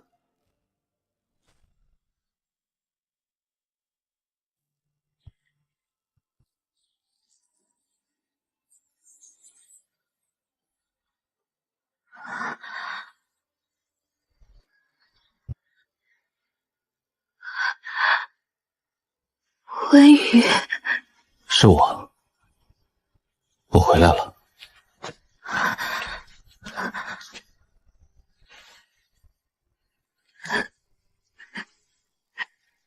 10年，你一封信都没传回来，我以为你死在西域了。庞汉他们派人去找过你，回来说没有消息。我每天都告诉自己你只是走得远，没死成，活着回来了。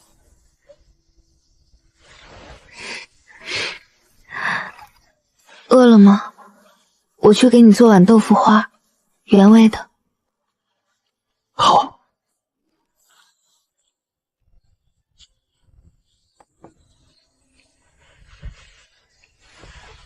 还是那个味道吗？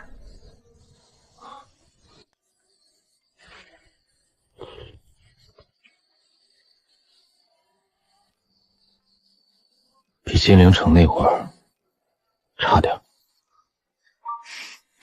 那明天我再重新做，做到你说好为止。左师，这次回来之后我不走了。荆州挺好，有兄弟在，有豆腐花在，我就在这儿了。好，我给你留着这个院子，你想住多久就住多久。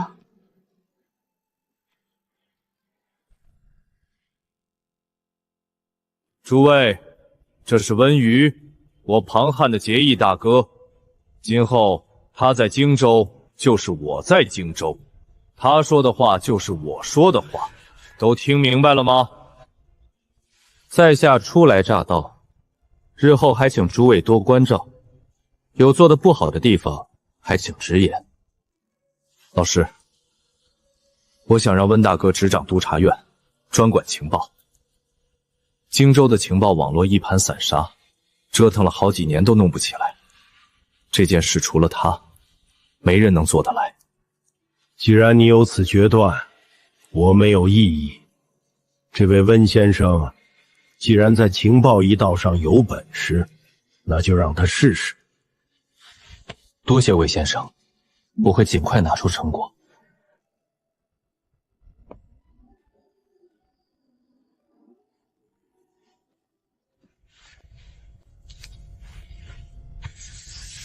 荆州的情报网络几乎是从零开始，庞亥信任我，给了我全权，但这份信任能不能兑现成成果，还得看我怎么做。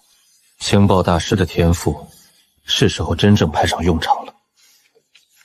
从无到有，比从有到优难，但这正是我擅长的事。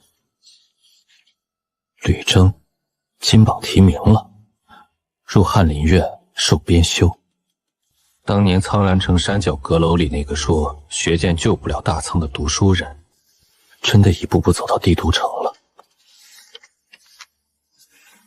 如果有机会，或许还能再见上一面。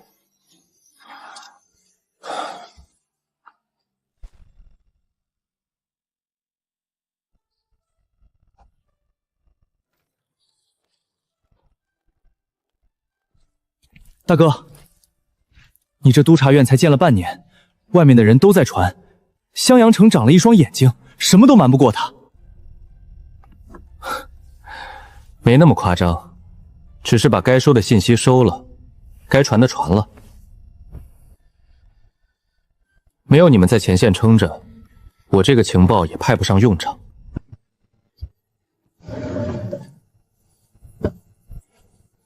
大哥，豫州方向的探子已经派过去了。你安排的人比我们之前那批效率高了3倍不止。豫州是下一步。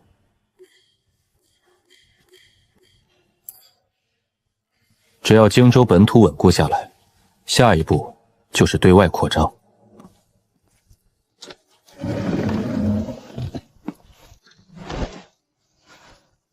大哥，你跟我说实话，咱们下一步先打哪儿？豫州、吴州和徐州暂时不要动，先吃掉豫州。等你有了2州之力，陈超猛和项彻谁都不敢先动你。行，听你的。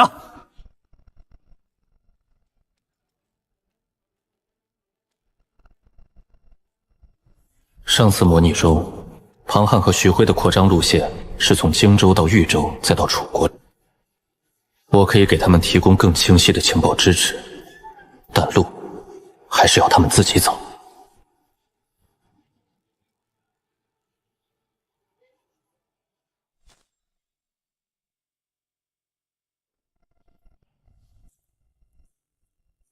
豫州已有2军落到咱们手里了，再往前推就是豫州州府天门城，拿下天门城，豫州就是咱们的了。天门城以天门山之险，易守难攻，而且天门山上就是元福殿，道府3大圣地之一，坐拥天人，硬攻不是上策，损失太大，得不偿失。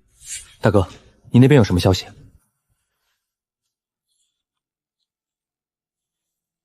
豫州州府内部的消息，元逢殿的天人已经被陈朝莽和项彻那边牵制住了，至少在3个月内，元福殿不会出手。情报可靠吗？这种消息若是假的，大军压到城下时发现走不了，就是全军覆没的结局。我的探子花了2个月才确认的，3条渠道交叉验证过，消息一致。那就别等了，3天后出兵，直取天门城。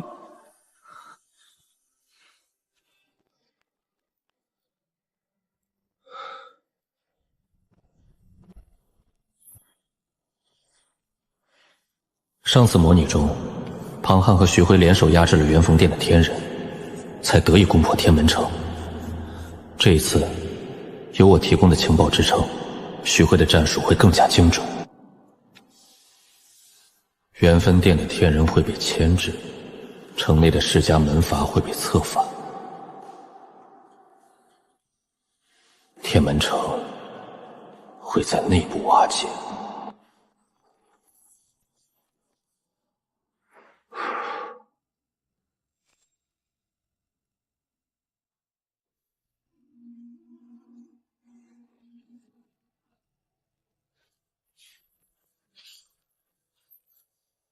大哥，你这本册子把天门城里几个世家门阀的底细都列出来了，谁和谁有仇，谁贪财，谁怕死，谁暗中跟陈操忙的人接触过，我看了3遍，每遍都有新发现。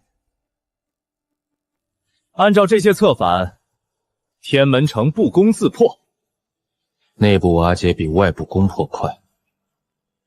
城里面那些人的矛盾，我已经让探子去点火了。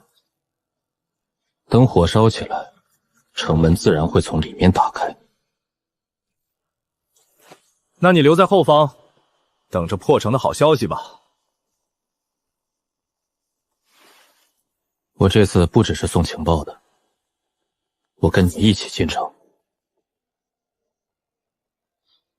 行，那你跟紧我，别走散了。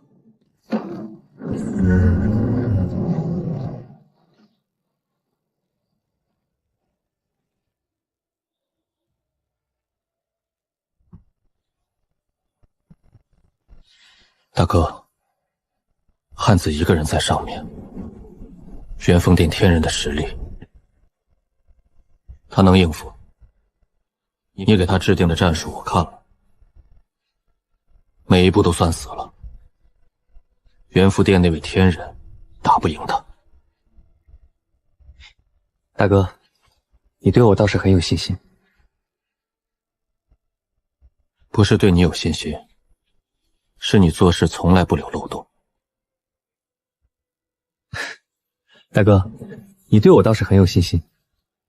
不是对你有信心，是你做事从来不留漏洞。我见过你做事，每一步都会提前想好后3步，这次也一样。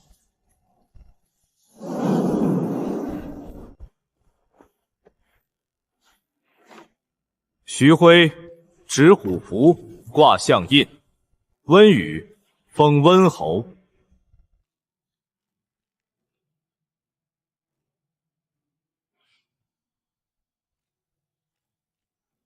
温侯真不错呢。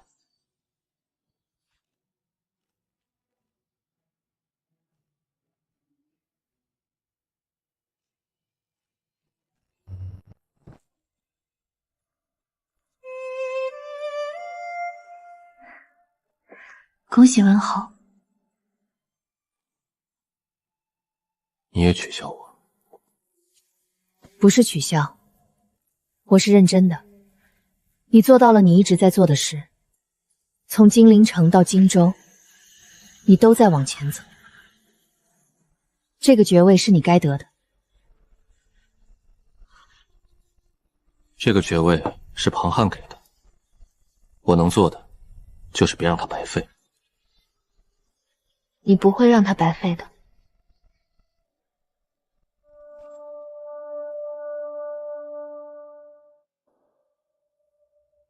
楚国建立3年了，庞汉坐稳了王位，徐辉统御朝政，我的情报网也覆盖了3州，一切都在朝好的方向走。但我心里清楚，上次模拟中齐吴被蒙灭楚的结局，也是从这个时候开始的。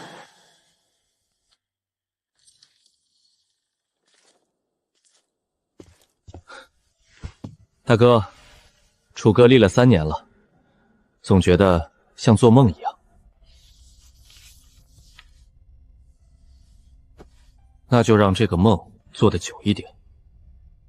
你坐稳王位，我替你看着周围，谁要动你，我第一个知道。以前在金陵城冬天摸鱼的时候，我想都不敢想自己能走到这一步。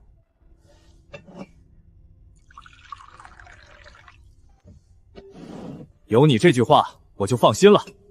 来，敬你一碗，敬我大哥，敬温侯，敬咱们能活着走到今天。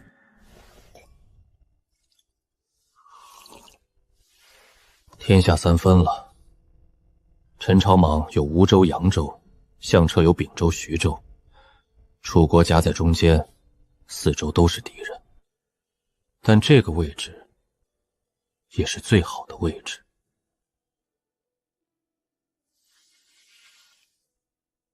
只要不出错，谁也动不了我们。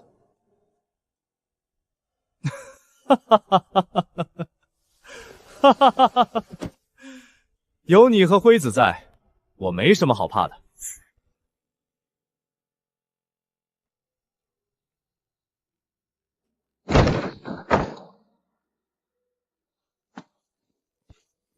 大哥，出事了。齐吴两国在秘密接触，信使的路线绕过了楚国边境，走得非常谨慎，但我的探子还是截到了痕迹。他们这么快就忍不住了，他们都清楚，不先把楚国按下去，谁也放不开手脚。那我们怎么办？先下手为强。现在动手，就是逼他们坐实联手。按兵不动，先把防线加固，把情报网往他们那边再推一推。好，听你的，我让辉子来一起商议。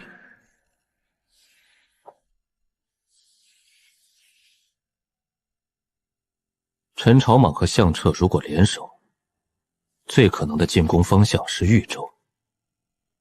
豫州是我们新打下来的领地，根基还不稳，民心没有完全归附，防线也还没有全部加固。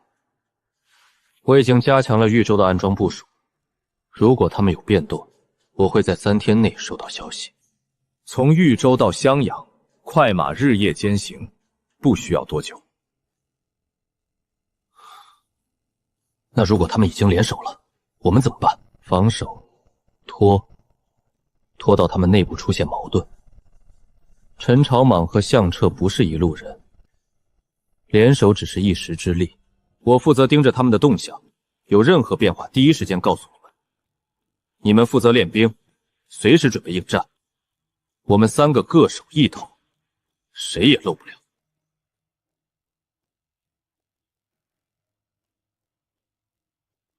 好，那就这样定了。我倒要看看他们联手能翻出多大浪来。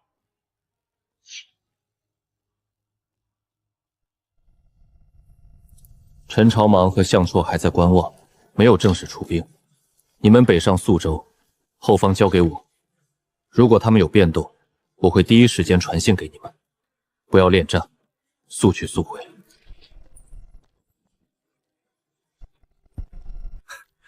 大哥，你放心，我去宿州砍完那帮人，回来再跟你好好喝一场。温大哥，保重，保重，一切小心为上。驾！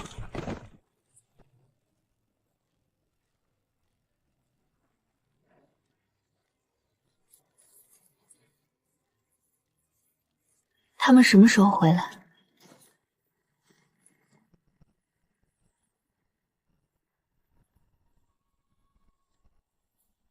希望用不了多久。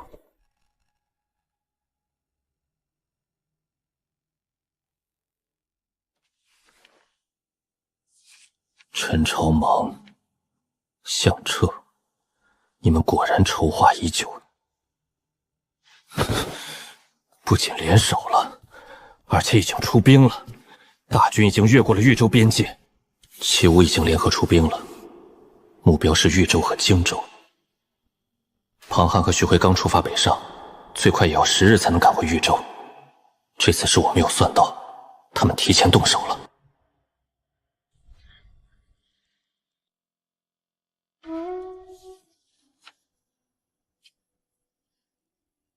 豫州失守了，天门城破了。陈朝莽的大军3天前入城。文侯，我们还有多少人可以调动？襄阳城内有8000守军，外围能紧急调集的不到3000，其余兵力都在北境，跟着庞汉和徐辉，能动的全在这里了。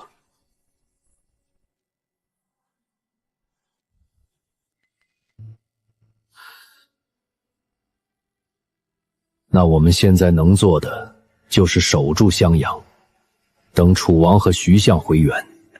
以襄阳的城防和存粮，可以撑一段时间，拖得越久，希望越大。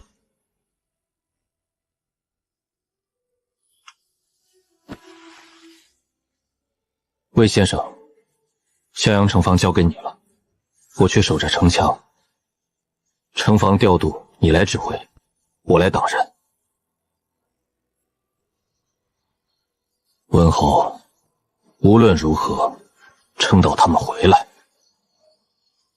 城可以破，人不能垮。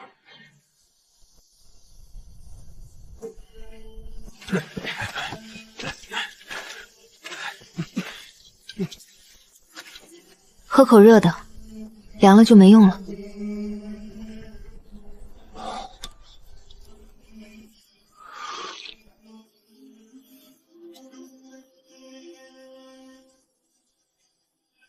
做事这次不一样。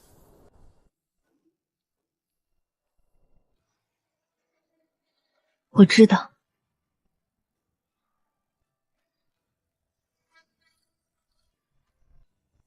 如果城破了，你从西门走，我在那里安排了一支暗队，他们会护送你出城。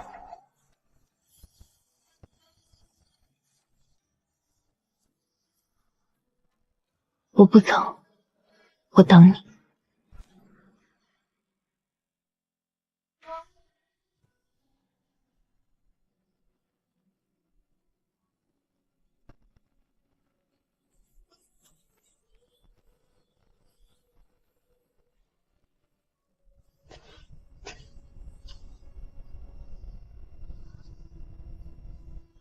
文侯，敌军已经开始攻城了，我们撤后一步，白关亭和张秀芝在前面挡着。白关亭和张秀芝挡不住太久。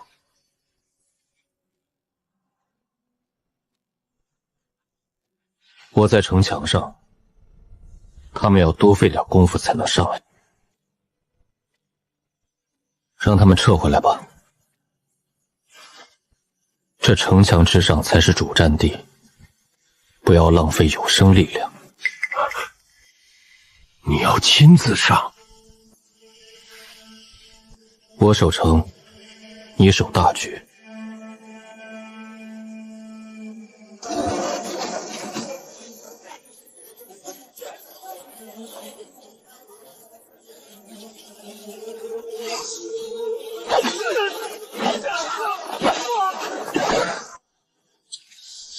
现在撑住这座城的只有我，我能做的就是站在这里，一步不退，撑到他们回来。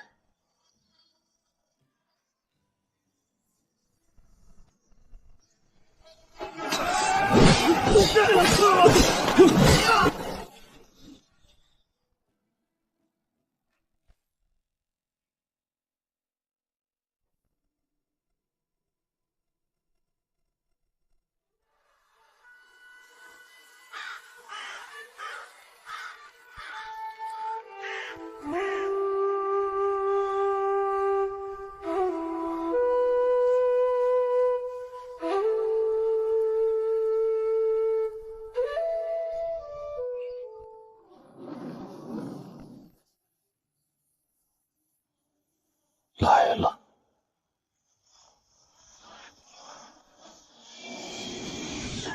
谁动我大哥？谁动我兄弟？谁动我的国？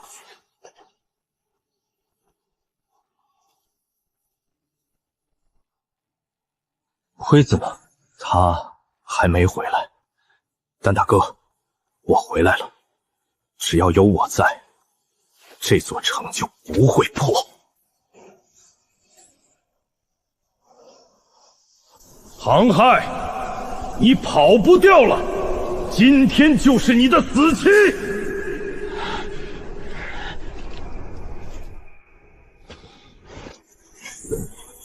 大哥，你退后，这仗我来打。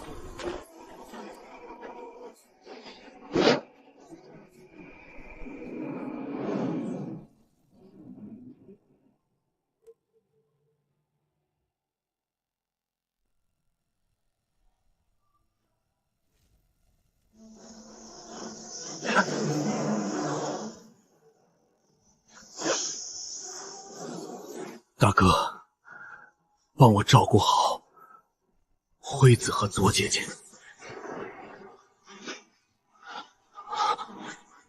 庞鹤，你要干什么？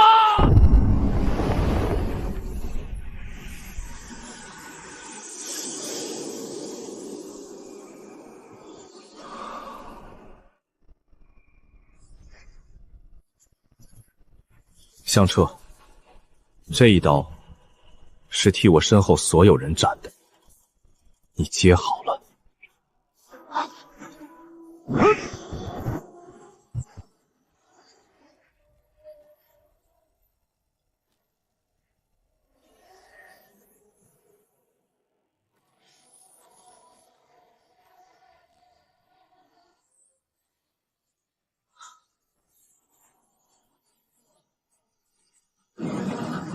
大哥，这刀还行吧？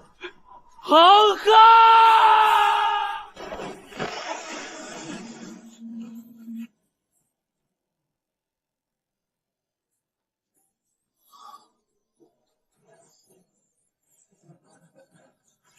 孩子，你说过要一起喝酒的。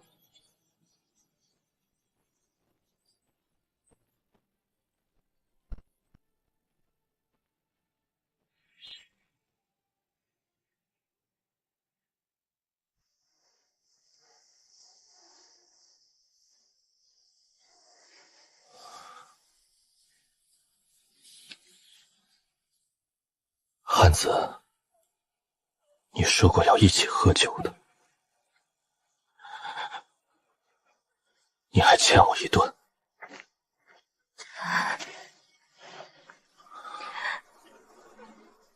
我们送他回家。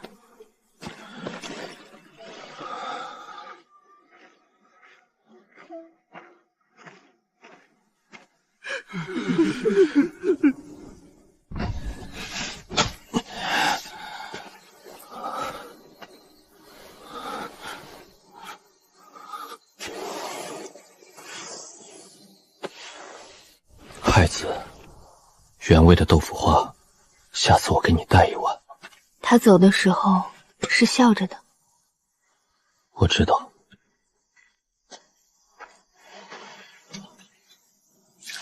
汉子，你走的时候比老师想象的要好，不屈2个字，你做到了。当年我教你兵法的时候，没教过你这个，你是自己学会的。你那个大哥温侯，他会走完你没走完的路。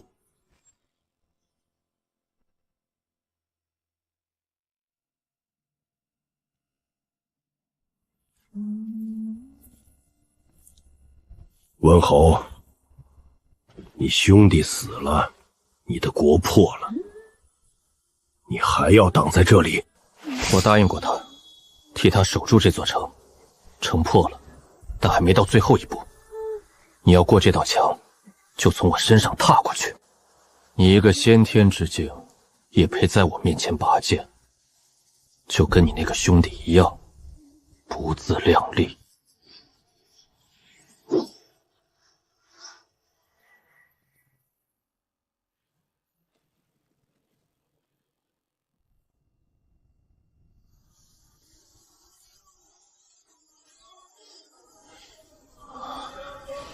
大难不死，还有一次保命机会，但这次是用在这儿了。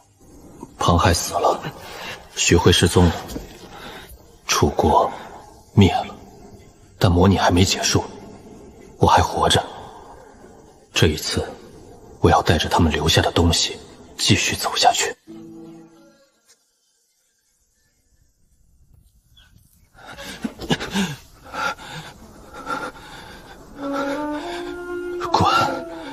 从我脑子里滚出去！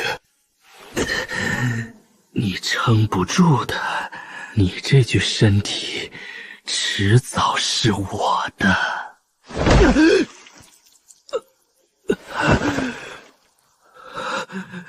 真疼啊，不过值得。先找个地方歇歇，然后再去找那个姓温的。他一定知道不少有趣的事。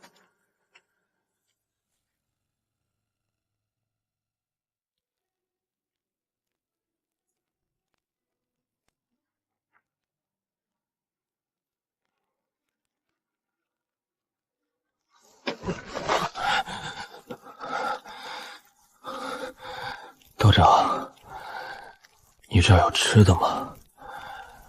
我3天没吃上热东西了。等会儿，急什么？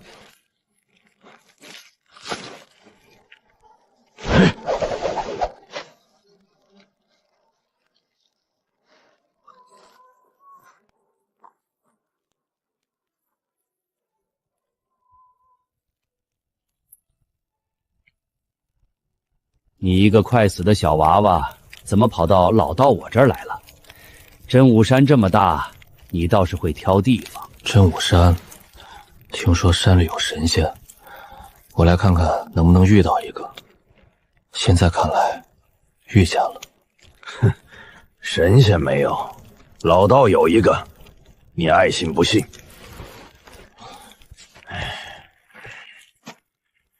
院里右边那间房空着，你今晚就睡那儿吧。别把血蹭在门槛上，我懒得洗。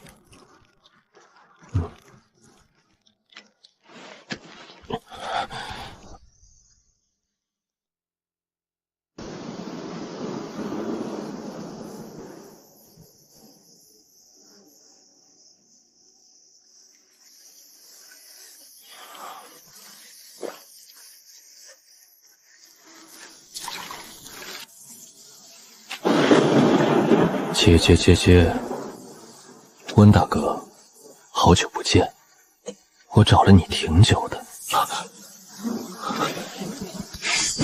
你不是徐辉，你是谁？他在哪儿？我是徐辉，也不是徐辉，你可以叫我心魔，或者叫我2.5D 也行，反正你们人类也分不清这些东西。从辉子身上滚出来！你占着他的身体，别以为我不知道。温大哥，别这么凶嘛，我是来跟你谈合作的。我知道冰仙之剑在哪儿。你不想知道冰仙竹木针的真相吗？你不好奇庞鹤和徐辉的命数到底是谁安排的？跟我合作，我带你去找答案。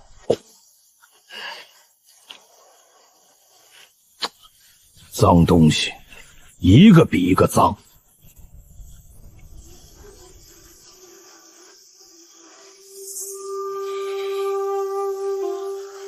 你刚才说冰仙之剑，嘿，温大哥，我感应到他的气息了。只要你愿意合作，我可以带你去找。至于找不找得到，拿不拿得到，那就是你的事了。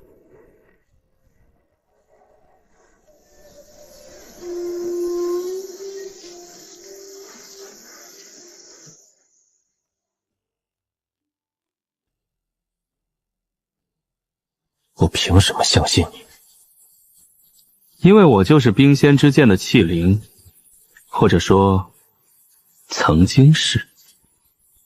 冰仙种木把我困了太久，我好不容易才借着徐辉的心境破绽逃出来。冰仙之剑是我的本体，只有我能找到它。你不信我，我也没有更好的说辞来证明自己。但你想想，除了跟我走，你还有其他线索吗？你是器灵，那你和徐辉现在是什么关系？他还活着，在我的意识深处沉睡着。只要我找到本体，我就能把身体还给他。好，我跟你合作。这就对了，我就知道温大哥是个聪明人，咱们这叫各取所需，谁也不亏。别叫我大哥。另外，如果我发现你在骗我，我会想办法把你从辉子身上剥离，让你永远消失。我说到做到。放心，我对你撒谎有什么好处？我还要靠你帮忙呢。你要跟这个脏东西走？道长，你知道他是什么来历？心魔呗。我活了几千年，什么脏东西没见过？倒是你，小娃娃，你真要跟他走？他满嘴没一句真话，你心里应该比谁都清楚。老道士，你说话客气点，我现在可是客人。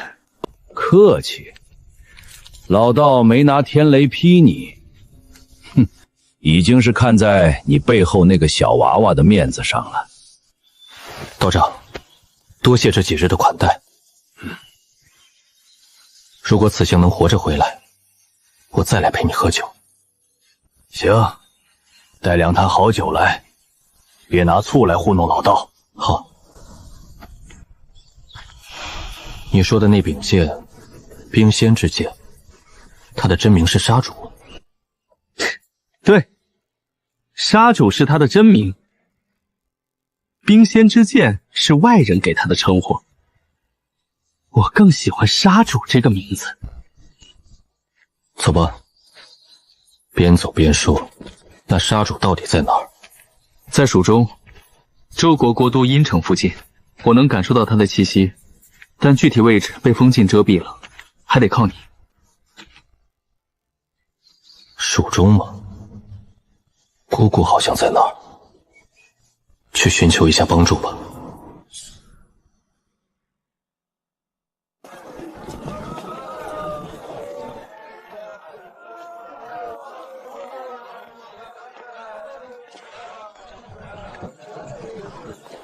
这阴城看着比襄阳还气派，阴前在这儿经营了多少年了？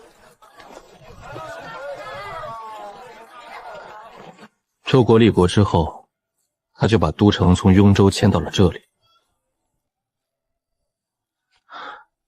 算下来，20多年了。哼，20多年，他倒是沉得住气。换了别人，早就北伐去了。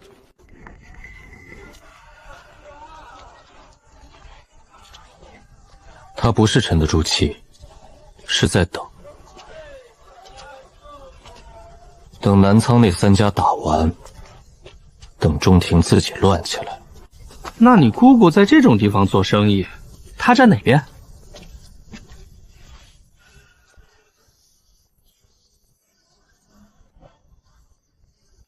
到了。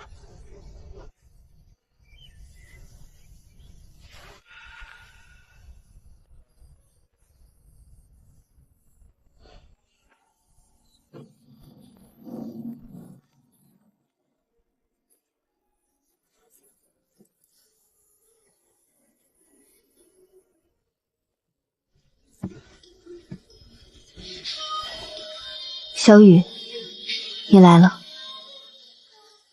姑姑，进来说吧。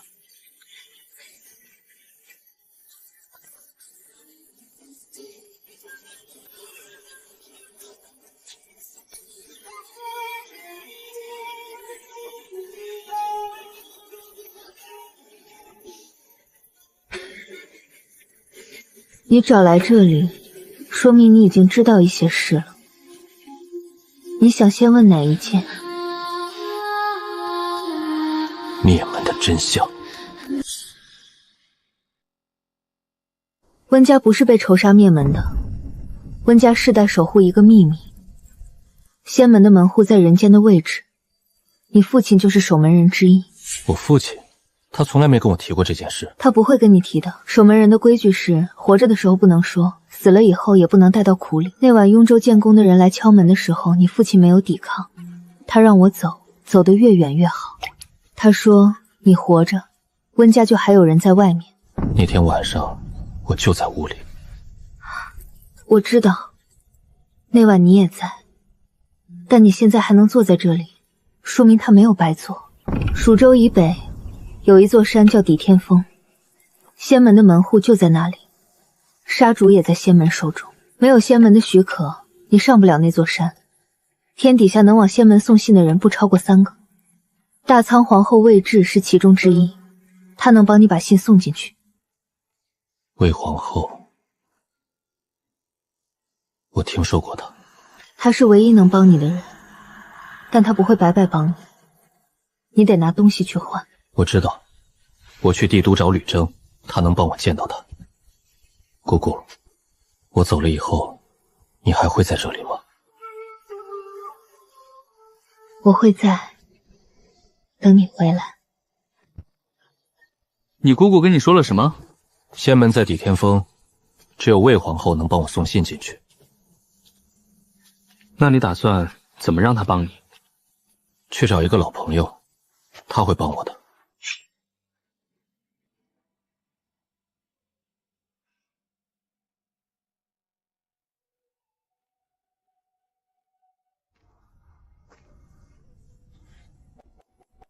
门没锁。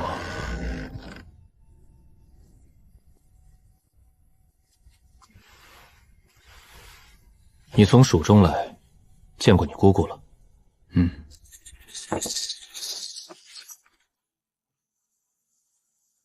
她跟你说了什么？她说仙门在抵天峰，杀主在仙门手里，只有魏皇后能帮我往仙门送信。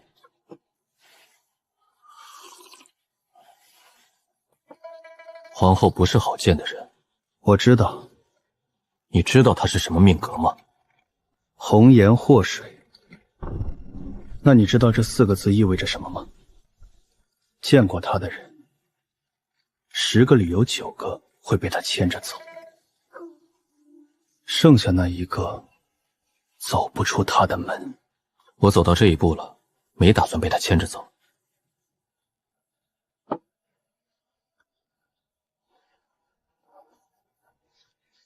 后天，魏府后门，拿着这个去，有人会带你进去。多谢。文兄，魏皇后她的命格不是摆设，你会见到她，但你不一定能见到她的底。我先见到她再说。她答应了。后天见皇后。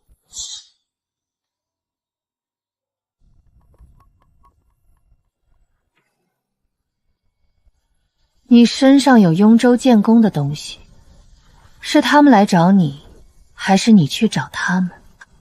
有什么区别吗？你活到今天，运气不错。不全是运气。你想获得我的帮助？是。凭什么觉得我会帮你？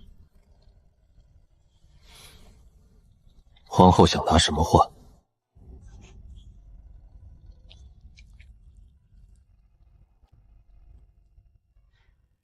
你骗我一次，等你活着从抵天峰回来，我再想怎么找你讨。多谢皇后。别急着谢。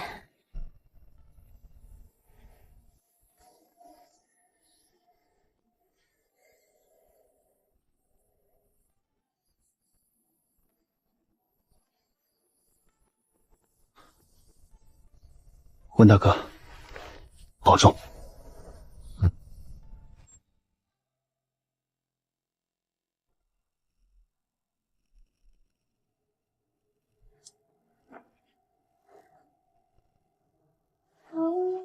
杀主的气息就在上面。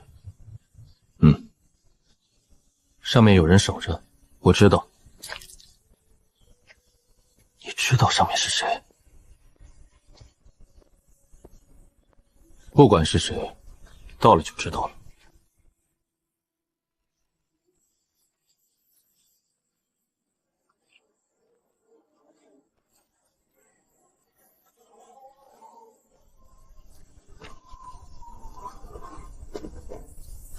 魏皇后的信稳稳揣在怀里，温热的体温熨贴着信纸，是嘱托，也是牵绊。杀主古剑就在峰顶云雾之上，是此行唯一的目标。姑姑尚在殷州安稳等候，盼我平安归来。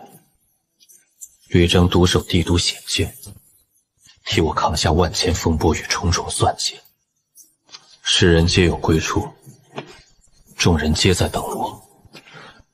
我身后牵挂万千，前路纵是绝境，我亦绝不能停。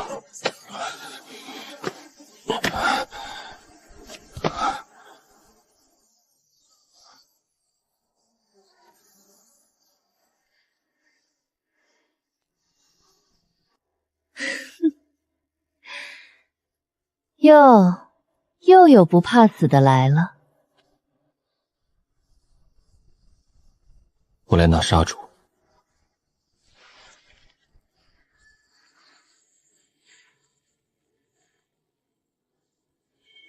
那就试试。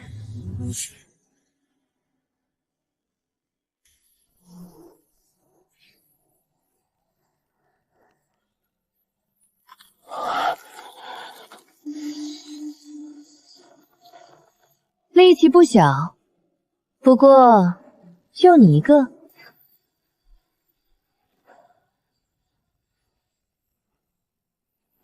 哼，我一个够用了。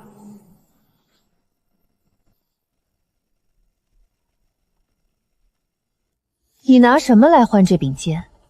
你身上那点修为，连靠近杀主都会被反噬。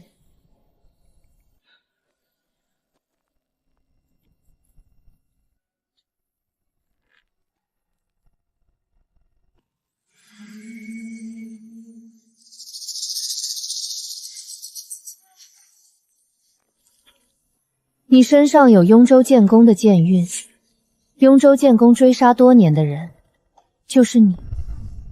是我。你的剑心挡得住吗？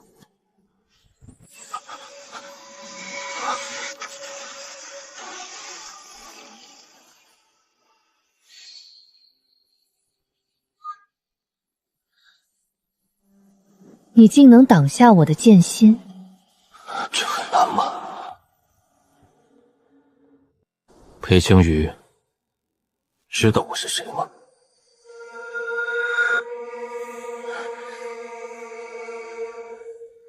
裴青羽，你在干什么？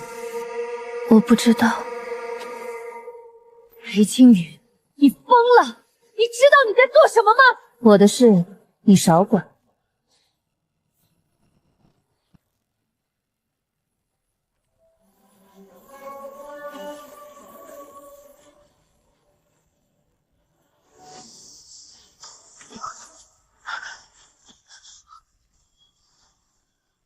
大哥，趁现在！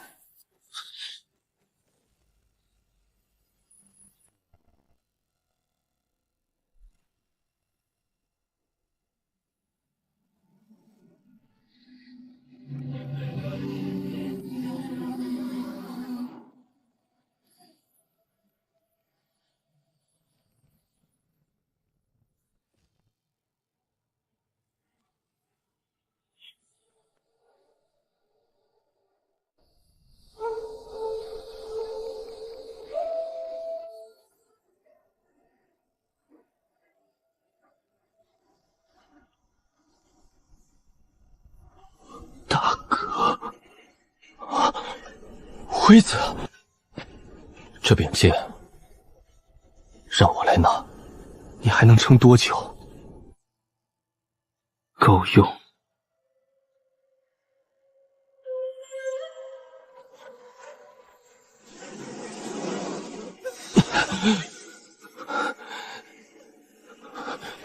大哥，拿着吧。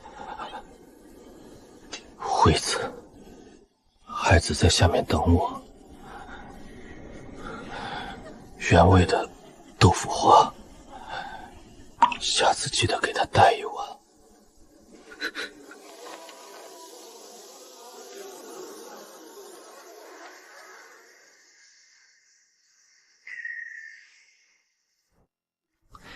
那小子走之前还要抢着耍一次帅。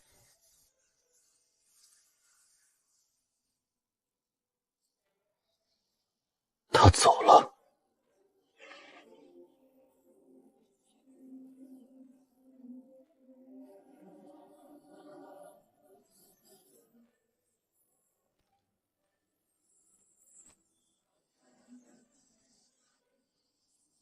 下山吧。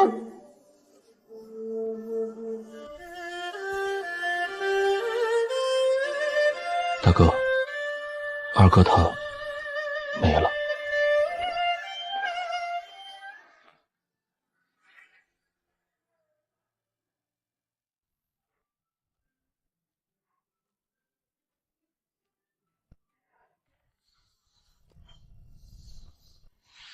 客官打哪儿来？这么晚了还赶路啊？从山上下来。那座山啊，寻常人上不去，也下不来。你能下来，说明你不是寻常人。老人家，来碗茶。哎，你听说了没？大仓那个宰相被抓了，悬在皇城门口，100日鞭刑，说是通敌叛国。什么时候的事？前些天了，消息传得快，我这山脚茶摊都听说了。那宰相姓什么来着？吕，对，姓吕。听说是个好官，可惜了。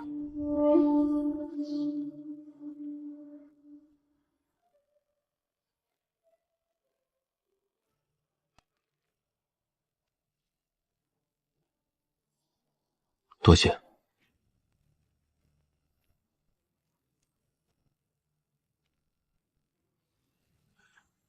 大哥，去哪儿？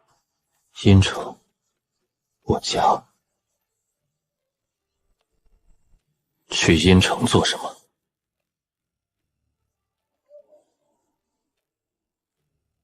救人。